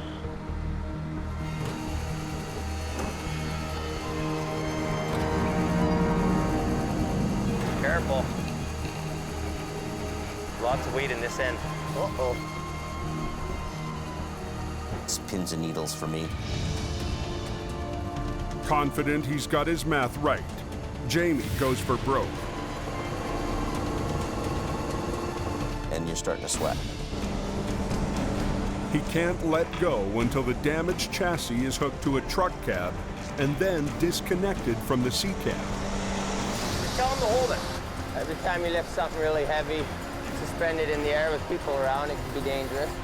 Come back. Can you get it from there? No, the pin's not lined up.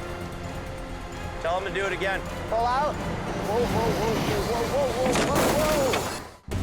They're all up at Sunday Cemetery in here. Jamie Davis and his heavy rescue crew are in the middle of their biggest lift ever. This isn't a kid's game here anymore. This is serious business. No, the pin's got to go in more. Jamie's under pressure to get a 73,000-pound C-can back on the road. We went too far. The rotator has the load suspended, so a new tractor can drag the twisted trailer frame free of the container. Tell him to hang tight. Hang on. But the crew is struggling to hook up. Okay. Whoa, whoa, whoa, whoa, whoa, whoa, whoa. Tell him to do it again. Back up a bit.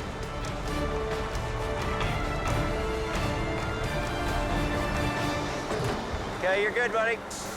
Do the landing gear. Up? Yeah. That's good enough, just to get it out of the rig. You want him to go? Okay. Now I got goosebumps when that weight's all hanging there like that. That's a lot of weight. I'm pretty impressed. If the rotator's boom fails now, it would total Jamie's truck and the container. Twisted that container is. With the trailer gone, the container hangs more than a yard above the ground. Are we ready? While they race to back the low bed into position. Coming back. Try to get it right on the money because I can't swing it. This is the scary part. Whoa, whoa! I tell you, when that thing's that high in the air and it's that much weight, I want that low bed under there and I want that thing down as fast as it can go down. Okay, I'm gonna come down. I'm stressed out. I'll be happy when this job's over. That sound of those cables stressing out like that. I don't like that sound. Too scary. good here. You think there? That's pretty good. Yeah. What would Sammy would say? Take it and go. And I was so impressed. I was like, wow, this is the biggest lift that this truck's gonna do. I bought the meanest machine in the world. It's finally had its calling. For all the frustrating jobs this season, Jamie finally gets to chalk up a full-out victory on the Highway Thru Hell. Next time on the Highway Thru Hell. Nightfall coming on. Coming down like crazy. We're supposed to be getting 60 centimeters of snow tonight. A car, a semi. Was dragged from almost a mile. Hold up! A terrifying ride. Hold that. A blizzard of wrecks. Look out! Sends heavy rescue Yeah, dirty. to the brink. Just do what you can do, then stop. Sheer ice forces the rotator into danger. Oh my God.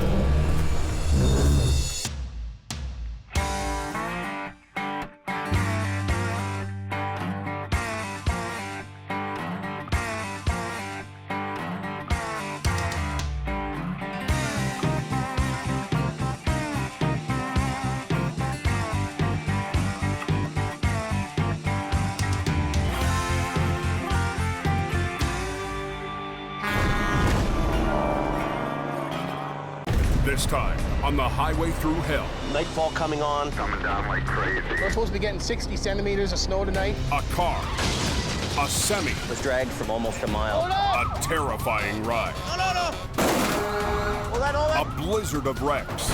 Look out! Sends heavy rescue Yeah, dirty. to the brink. Just do what you can do, then stop. Sheer ice forces the rotator into danger. Oh my God. In the rugged mountains of the Pacific Northwest, there's a highway like no other. The Coquihalla is an engineering marvel. But when the weather turns bad, Look out! It's like the Bermuda Triangle of truck accidents.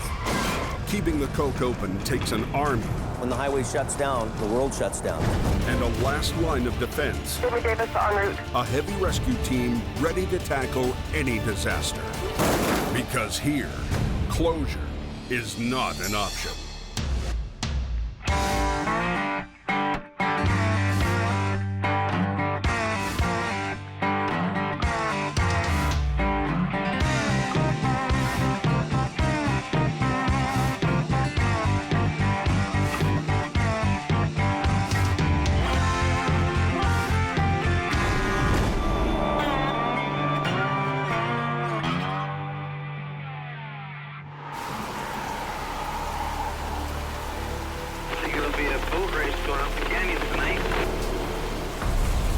Torrential rain is blinding drivers on Highway 1.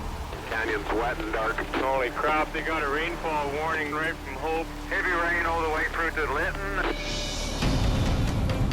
Jamie Davis has been called by RCMP to a possible fatality. There's a whole bunch of ambulance for a couple of knockers. Somebody underneath the semi, from what I hear. There's a semi versus car accident.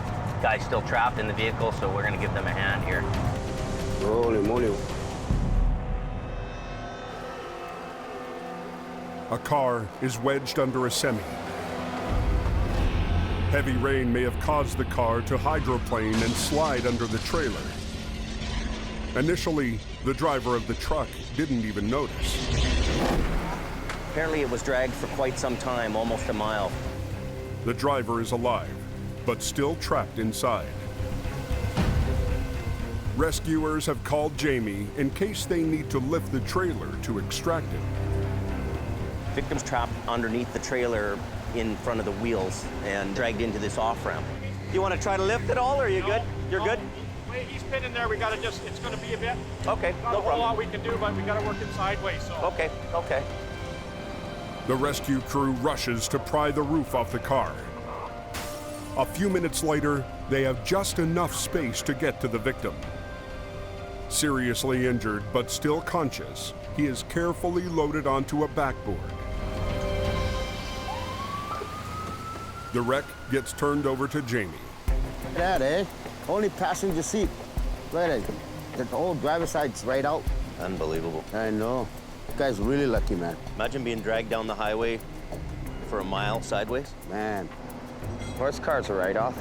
Before they can open the road, the car and the trailer need to be untangled. Give me that J-hook, I can hook it up in there. The crew needs to prevent the mangled car from ripping off the side of the trailer.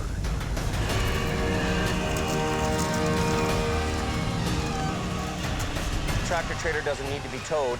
There's some small little ripples in the aluminum on the side, but there's nothing structural, nothing to stop this trailer from going down the road. The truck continues on its way, but the car is another story. Grab the dolly and put it in front of that wheel. Okay, Kev, we'll put the tower down and I'll follow you in. Let me know if you see sparks. Yeah, okay. Thanks again. Yeah, have a good night. For Jamie, this job isn't about the money. We came out here really to help out the fire department and the RCMP with a person's trap call. So there's nothing to charge or bill against. So this is a public service call more than it is an actual revenue job for us. High up on the Coke, it's snowing. Jamie's biggest moneymaker, Adam Gazzola, is working another long night. It got really icy up here, and that little car wiped out, and then this guy here made a choice of either hitting her or going off into the ditch, so decided to take the ditch. And we're supposed to be getting 60 centimeters of snow tonight, which will cause some havoc. What we're gonna do now is... Yes. You're gonna hop in there, basically steer it out just as if you're backing out of this ditch. Okay. I don't want to wear myself out. We got 3 other highways we have to maintain as well. If you're not out there working, 7 times out of 10, you're not going to get the job. It's what I've done now for 17 years, and I think it's starting to wear me quite a bit. Looks good. Wow. You happy? Very happy. Okay. Thank you. Just be careful up there, she's slippery. You know, I've been up here all day, roaming around, doing the odd job here and there, so we'll just see what happens. A nasty cold is going around, and Adam is its latest victim. I've been sick for 3 days. Sore throat, feel like I got sandpaper in my throat. For Adam, winter is already taking a toll, but relief may be in sight. Like, we're getting another guy to help out, so hopefully that works out. I just hope he can work enough to help me out and pick up the slack.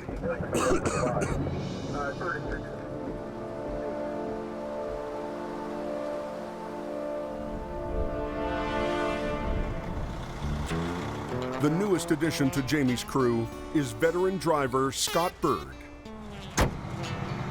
I'm realizing that Adam can't handle all the workload, you know, the standard everyday towing jobs that happen. And I need another guy to pick up the slack. You wanted the front facing this way or the front facing that way? I know Scott can do that. No, it's leaning because of the trailer. Scott and Jamie go way back. I worked for Jamie for just shy of 10 years. 45 there? You're the pro, you're the guy that's gonna put it in that. Don't tell nobody that. Scott Bird was the king of the hill before Adam. He's a Top Gun just like Adam's a Top Gun. I just kind of burned myself out, so I went up into the oil patch to recover. I'll swing in and I'll back it into its place. 9 years I was up in Alberta, and last year I got a phone call from Jamie, and he said, well, stop on in, we'll have a beer and chat about some things. Well, that was the start to round 2. That doesn't look too bad there, does it? No, it doesn't look so bad at all. Scotty has done the mountain thing. He's been here before, and my mindset is, okay, I know I can give this guy a truck, and I know he's gonna go produce. You know, he's a big wrecker guy, understands the business. But after a decade out of the game, has he still got what it takes? Getting up there in age, and hopefully I can still do it. Still a little younger than Jamie, and he can still do it, so I'm sure I can. He's getting a little old, just like I am. You know, Adam's a lot younger than both of us, and, you know, it is a young man's game. To entice him back, Jamie promised Scott his own state-of-the-art 30-ton tandem heavy wrecker. The truck that I'm getting is very similar to Adam's. So, you know, we'll have some decent pulling power. But the wrecker is still in the shop and 6 weeks behind schedule. For now, Scott will have to make do with a vintage truck built to tow cars, not big rigs. When I was 16 years old, I worked for the owner of this company that owned this truck. I'd take this out and go make money with it, and you know, it's kind of part of my apprenticeship was driving this old truck. I only want certain guys to drive it. You know, you gotta have a love for them. But Scott is just happy to be back on the mountain. That afternoon, Scott goes on his first call in the old truck.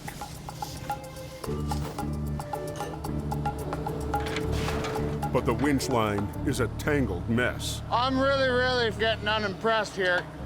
People can't take care of their The last person that headed out on a winch job, his rat nested the line up on me. So I gotta try and unwrap that so that I can use that line because it's on that side of the truck and it's just gonna make it easier for me to do my job. Just pull on it real hard. Is it coming? Oh, it's going back in? Fast. Oh, this is just 100% unacceptable. I had enough of that. Scott gives up on the tangle and uses the backup winch line on the far side of the truck. Okay, head her over. We're just using another line. I wanted to use the other one, but I don't have all day to mess around with it. I'm sure the customer isn't happy about standing there any longer than he had to. We'll just do with what we have and go back to the shop and fix her up. But the awkward rigging tests the limits of the old truck. Oh, she's torqued.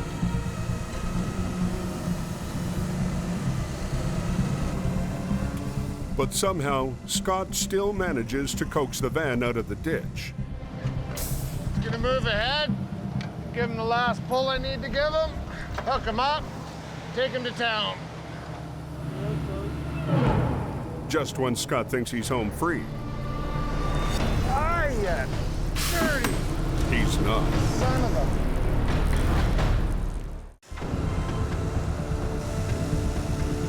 Veteran driver Scott Bird is trying to wrap up a simple job using one of Jamie's vintage trucks. But the old gal isn't quite up to the task. Son of a... A hydraulic line bursts, and now he can't raise the wheel lift. Now we gotta try and get this underlift off the ground so I can move ahead and do a job. Scott improvises using the winch line to raise the wheel lift. Then he uses the same line to get the van back on the road. You can break lines with old trucks, you can break lines with new trucks, but the odds are stacked against you when you're running old, right? Kind of why some guys don't like driving this old stuff. There's been a few little incidences on this job. Not too impressed. What do you think? You think we can get back into town like that? No.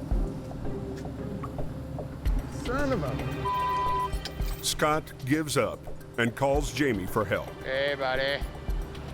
Yeah, I can't get the wheel lift to come up. It broke while we were doing the recovery.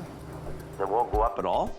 I've got it about an inch off the ground, but I won't be able to tow this feller. Send Rob up here in the 440, just in case. Yeah. Well, Rob's coming to save your ass. It's always the old guys we have trouble with, eh? I get to go save Scotty's ass today. Mr. Pro. But it's sure funny how now the truck's broken, so obviously he did something wrong.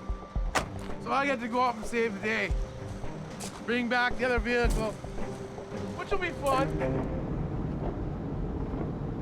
Scott's, I don't know, personally, find him too bossy, and then, you know, like just the way he rubbed off on me, just don't like him.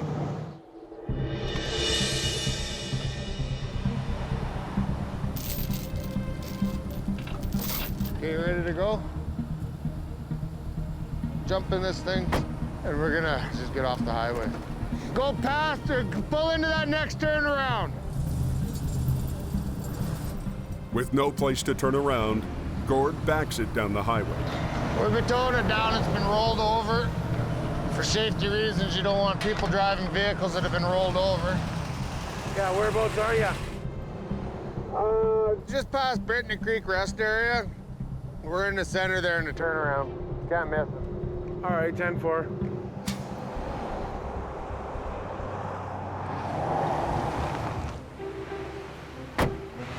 Hook him up and go. Make sure you run your chains tight. He's fairly heavy. Okay, yeah, I know. Good. Crank that boom up a few more notches too.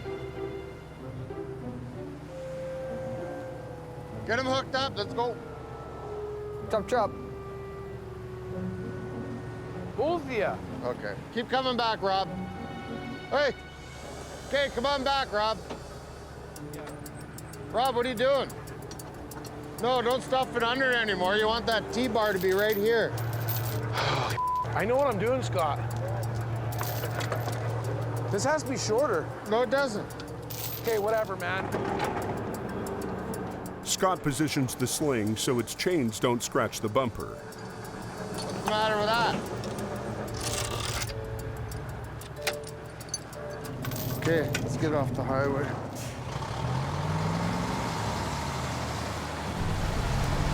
I hate being told how to do my job. Okay. I'm out of here. I know how to hook up a truck. I've done it more than once. And for him to step in like that, he has no reason to or right to. I guess still have to find out what Jamie has to say. I know it's hooked up right because I did my side and I had to look at his side, so just leave him do his own thing. Let Rob flounder in his own stupidity.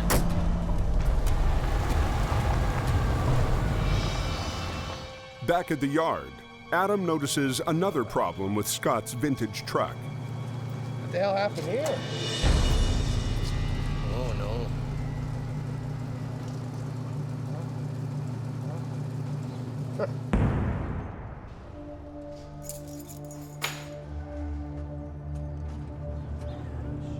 What the f***? Did they wreck my nice little truck already?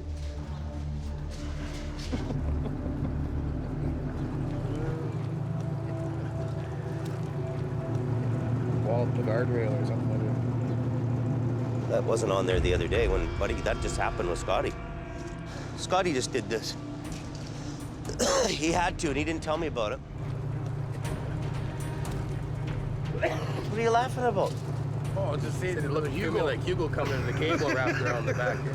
What are you gonna do? They're just gonna have to fix it, I guess. He was rude to me, telling me how to hook up a truck. And it's just the way he told me and then telling me to get to work and do it right in front of everybody. I was not impressed that I was being told how to do my job. Did you tell him off? Yeah, I told him off. What'd he say? And basically just smiled and laughed.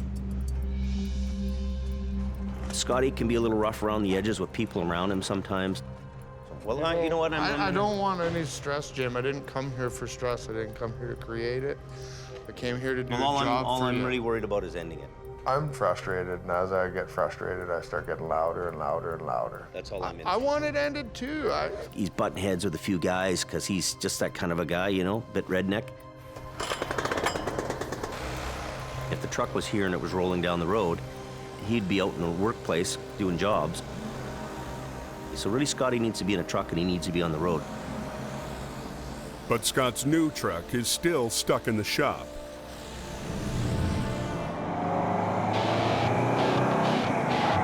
The next day, Jamie has a brainstorm. An opportunity came up to buy a used truck that would kind of relieve the pressure for us right now. This morning, Adam picked up a used 1985 GMC 5-star General. It'll help fill the gap. But then if it takes another month for Scotty's truck to get done, so be it. That runs pretty good, actually. She's a jewel. Well, she didn't go pa-pow anyways. It's a good backup truck, I guess, Scott's new truck. So she's a classic, you know, the old 5-star General. Yeah, not too many of them left around. No, sir. Wait, if you had an old 5-star General, man, you were the Years 85.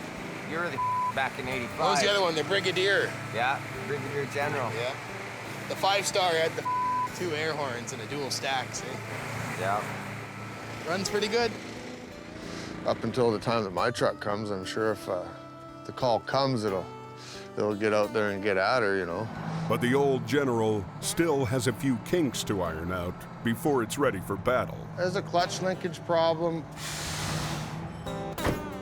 It's probably going to be a couple of weeks before it's ready for the road anyways. And I got my fingers crossed that my truck will be ready before then. Scott's not the only one who isn't impressed with the new purchase. Jamie's oldest driver, Bruce, was counting on his own record getting an upgrade. Now, Jamie promised to pimp my truck out. Almost $14,000 of stereo equipment, $13,000 in chrome. 8-inch chrome straight stacks. It's gonna bark when the Jake goes. Bruce was supposed to leave in his truck this morning on a long-haul job to Alberta. Hey, Bruce? Yo. Why is this truck here and not on its way to Alberta? I'm starting to think to myself that we're on Bruce time. No. I figure on leaving about 5:36. All right, I'm thinking you're on your own page. You're on Bruce schedule. I'm finding that he's having a harder and harder time, you know, kind of keeping up the pace. Bruce decides to get on Jamie time and heads off for Alberta. With the General in the shop and Bruce out of town, the job of keeping the highway open is once again on the shoulders of one man. And he's not feeling so good. I got a killer cold and I feel like today.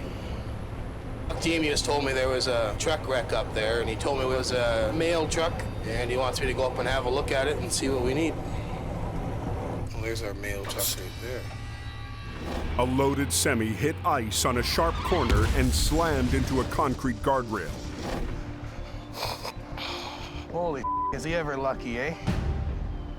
The concrete dividers likely saved the driver's life. Wow.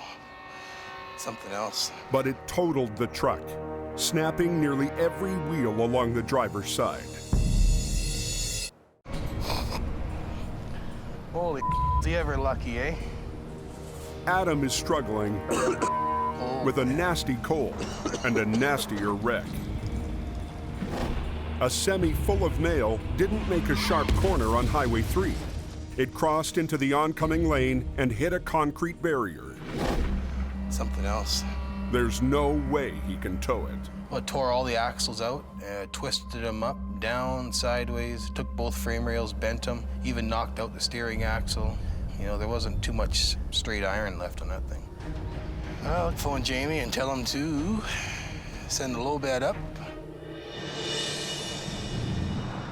An hour later, the low bed is on scene.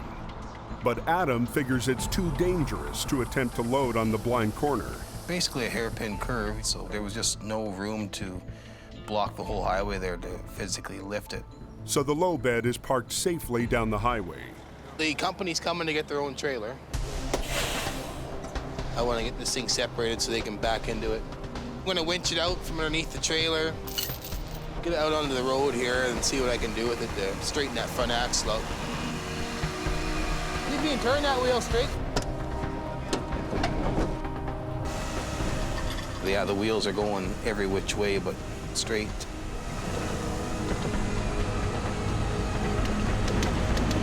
Everything was just busted off. He drags the crippled cab away from the trailer.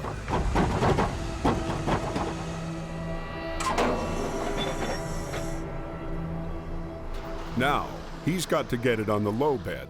This thing is just I'll get in here and pull it sideways. But the twisted wheels won't let him pull the cab in a straight line.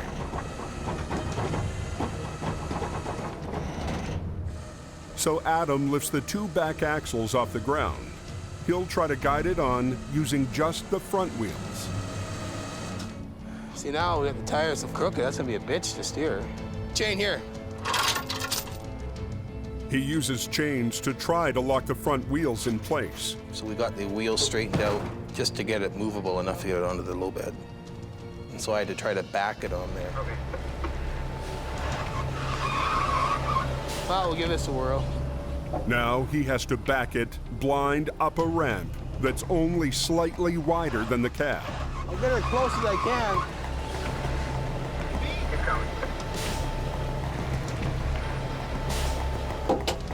So you gotta tell me here. Don't watch it fall off and then tell me, right? You go 5 feet back and 20 feet ahead. You wanna hold the wheel? Dave's gonna jump in. Turn it my way. 2 feet back and 6 feet ahead. Go that way if you can. Frustration levels are rising. Cut her that way. As much as you can. Just trying to jockey it onto the trailer. That's all he's got. Whoa. Yeah, I think you're good there. And then once we finally got it on there, then we pulled it sideways and got it on half-assed straight. With the job done, Adam can't wait to head home and go to bed. Hopefully I can sleep all night now. All right. But the coke never rests. By nightfall, Adam is back in the saddle. Laying in bed, I'm sicker than a dog. I asked Jamie for the night off, but I guess he doesn't take it very serious.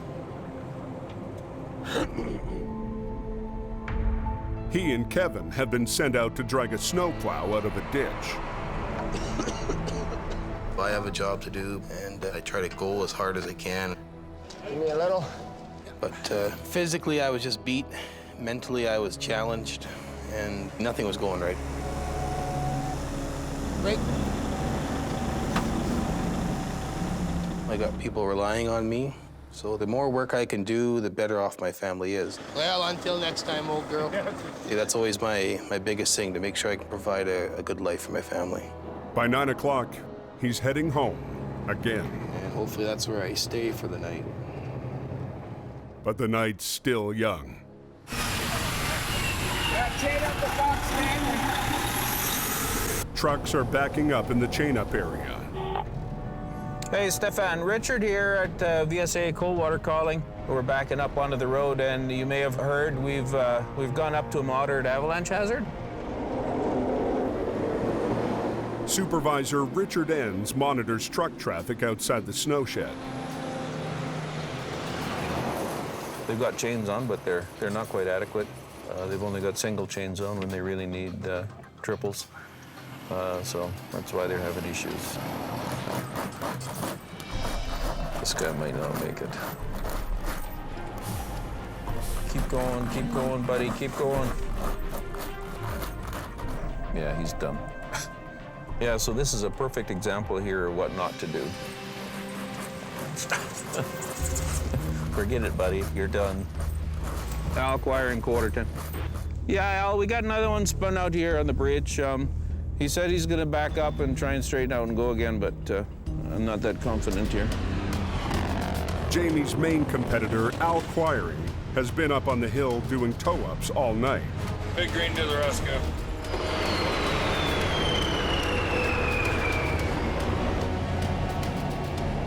This is like crab fishing, but different. We don't necessarily have to have a lot of snow to have a lot of trouble. That's the only way over the pass, so that's what we deal with.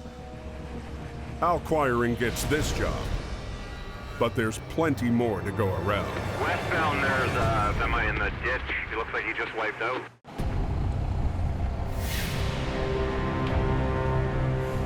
You on the radio, Adam?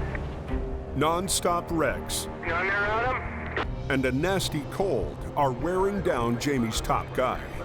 I had a sore throat. I barely got any voice left. Sinus headache. When you work your guy into the grave, what's the point of that? I don't know. He just takes me for granted sometimes, I think. Just bounced off the no post that went into the rhubarb there on the rock face. One lane is closed, and the weather's getting worse by the minute. These roads are worse than when we were out here earlier. They want Adam to disconnect the cab and get it off the highway. They just want us off the road right now.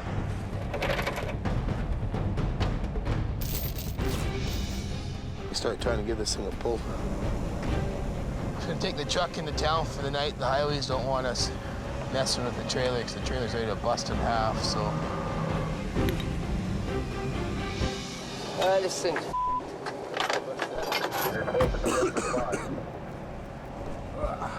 It's basically wore me out. I'm to the point where if I don't make some kind of change, I'm not going to be any good to anybody.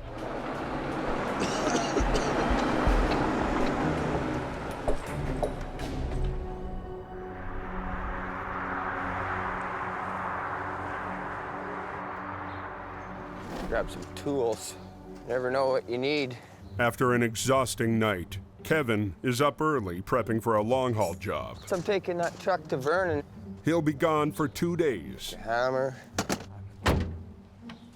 Need one of these. He's worried that his good friend Adam is being pushed to the breaking point. It's just, you know, you work your ass off so long, and it gets to you after a while, right? You need time. Sometimes you don't get that around here. What I'm looking forward most on this trip is a little peace and quiet, a little serenity, I guess you can say. He makes one stop before leaving town. Adam has decided to play hooky. He'll ride shotgun with Kevin, leaving Jamie totally in the dark. Something just switched off in my head, and I figured, I just don't want to do this anymore. Call her Night Golden. And it's I just wanted to throw the towel in. I was just done with the place. I'm on a day off. Let's get out of here. Poncho and Lefty, here we go.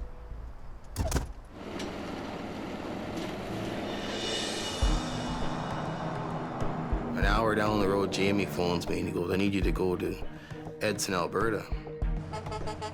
And I told him, well, I can't. I'm already with Kevin and heading to Calgary. Why are two guys driving around in a truck going to Alberta when I need them here to work? So I just don't get it.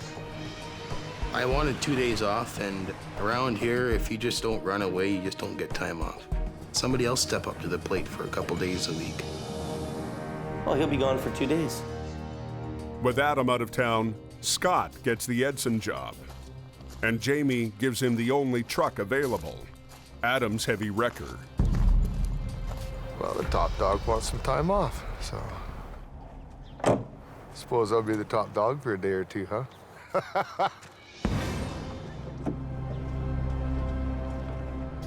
You get back into the big truck and everything just starts to flow again. So I don't think that there's going to be anything to worry about other than just dealing with it like it was my own truck.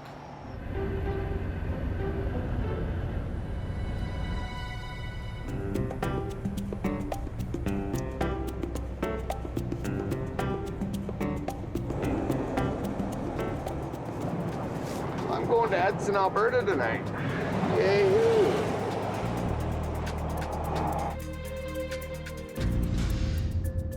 With most of the crew away on long-haul jobs, the only ones holding down the fort are new guy Gord and Jamie. Basically, you've got me and that's it. So now if the storms were about to come in again and storms were gonna happen here, and if it happened tonight, whew, she'd be tough going.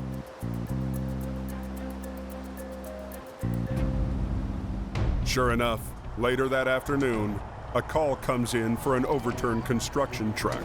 The job is over 90 miles away, on the far side of the Coke, outside the town of Merritt.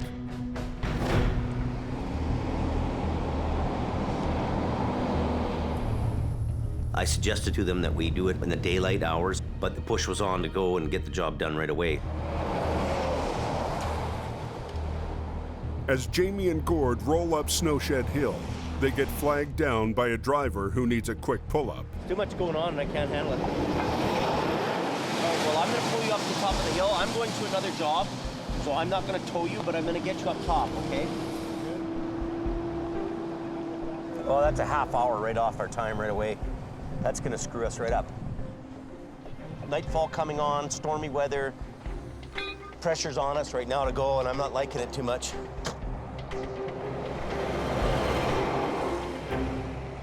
By the time he reaches the client, it's getting dark.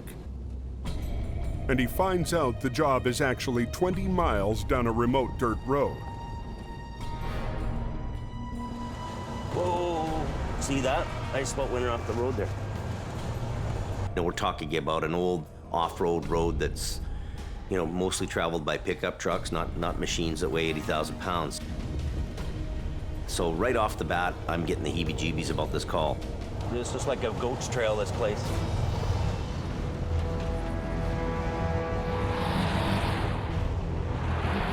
Spin it out. Halfway up a steep hill, the rotator loses traction and starts sliding backwards. Back down.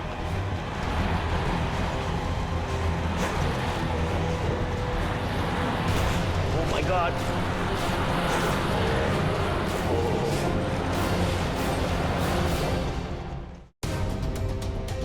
Daylight is fading fast, and Jamie's on a job down a remote backcountry road.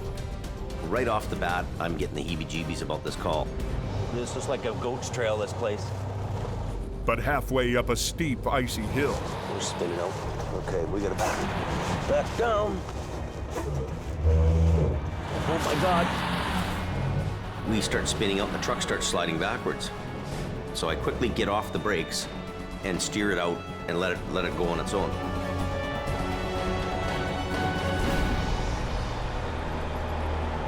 That road is complete ice.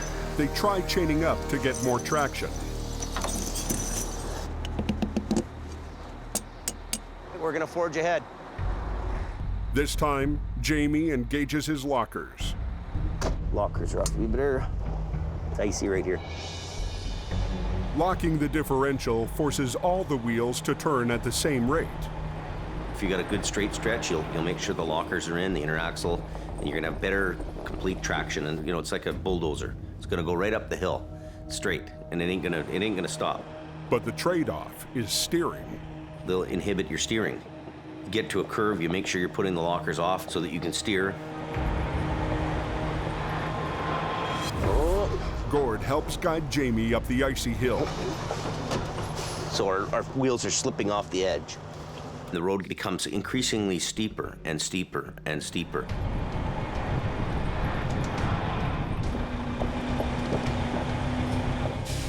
He gets to the top, only to find that the ride down the other side is even more dangerous. Unreal. What am I doing here? Well, we made her to the top, but now this other side is really scaring me. Gord just fell down, look. I've had enough. That truck's worth $700,000. It would cause me unbelievable financial pain if that truck goes off the edge. Never mind one of us getting killed or something on this job. We cannot go any further. With no place to turn around, Jamie decides to abandon ship. We're actually gonna park this truck up around the corner here for the night, and we're gonna stay in Merritt for the night and be back here in the morning. You can pretend you're the hero and the guy that saves the day all the time, but when you're getting to the point where you're jeopardizing yourself, your equipment, your guys, it's time to say no. Back in Hope. An RCMP call just came in. Jamie's wife Sherry gets an urgent call.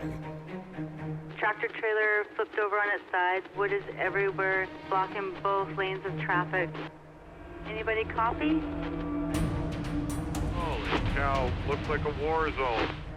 Axles and tires and lumber and crap everywhere. A lumber wreck just west of Hope has the highway closed in both directions. Lumber truck going too fast westbound, went up and over, didn't make the corner and then scattered everything. Jamie is stuck in Merritt, and Adam is at least 10 hours away. Hello? Anybody out there? Anybody copy? Scott's not due back until tomorrow, Hello? but on a hunch, he decided to come home early. Tractor trailer flipped over on its side, blocking both lanes of traffic. 20 minutes later, Scott arrives on scene in Adam's truck. truck is laying partway over a cement barrier in the middle. It's on its side. Both the trailers are upside down. A Super Bee hauling lumber was heading west on Highway 1. The driver lost control and hit the center barrier. I heard the guy did make it. He's just shaking up. Better get Jamie Davis out there so he can clean it up quick. For backup, he's called in the only available man left in Jamie's yard, 17-year-old Brandon. So it's all me and this guy. We're gonna work him hard tonight. Okay, Brandon, come on over. Salvage expert Jim Lasser heard the call and has come to the scene. Try that, tilt it back. Flipping a B train normally takes at least 2 heavy wreckers.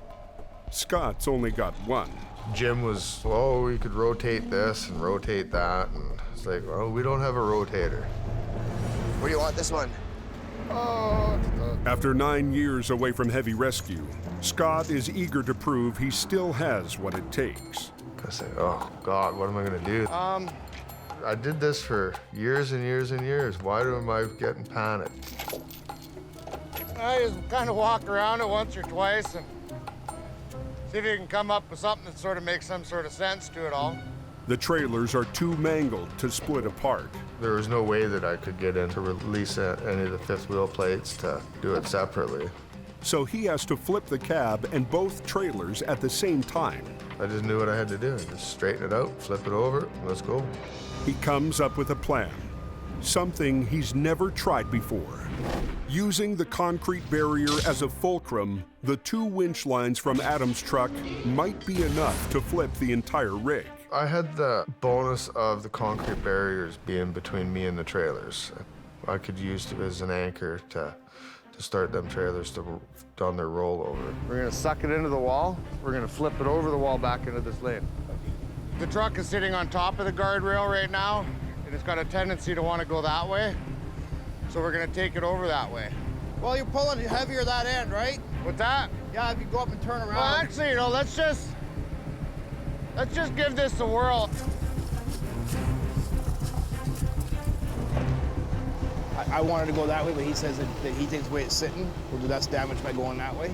Maybe they felt that I was rusty or whatever, but I just put them off to the side and said, no, this is the way I'm gonna do it. Hey, is everybody out of my way? Cab's just lifting up now. But I didn't need nobody telling me what to do, you know? This is what I do. But nothing ever really goes as you intended to. Hey, is everybody out of my way? A messy lumber wreck has the highway closed in both directions. Cab's just lifting up now. With only Adam's truck to work with, Scott has come up with a daring plan to flip it using the concrete barrier for leverage. It's a bold move that could either make or break his comeback. I was a little bit nervous. We had 1 truck to work with, and that's what we worked with. Okay, everybody.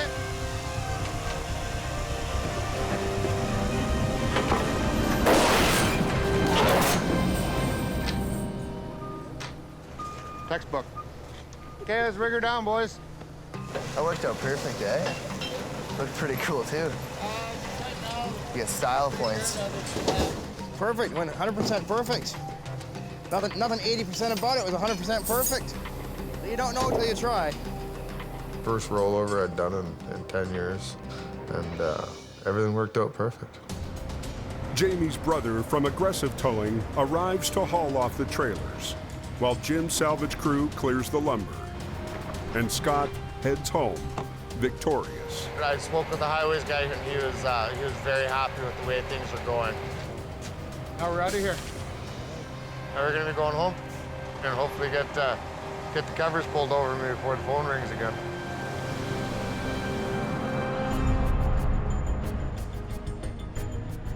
The next morning, Jamie returns to his abandoned rotator. You know, sometimes you gotta know when to walk away from a job, and I'm not gonna risk my truck going over the edge or damage to the truck. It's not worth it. So we're gonna call our quits and just head back to the shop.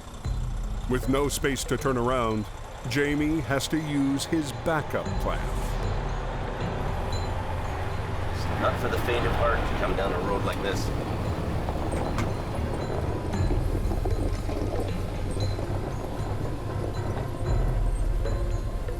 It's pretty sketchy what we're doing. This truck is all it can do to hold itself back. By the time he finally makes it home, it's well past sundown. Oh, what a frickin' 2 days. I am just done. Tell me all the good, the bad, and the ugly.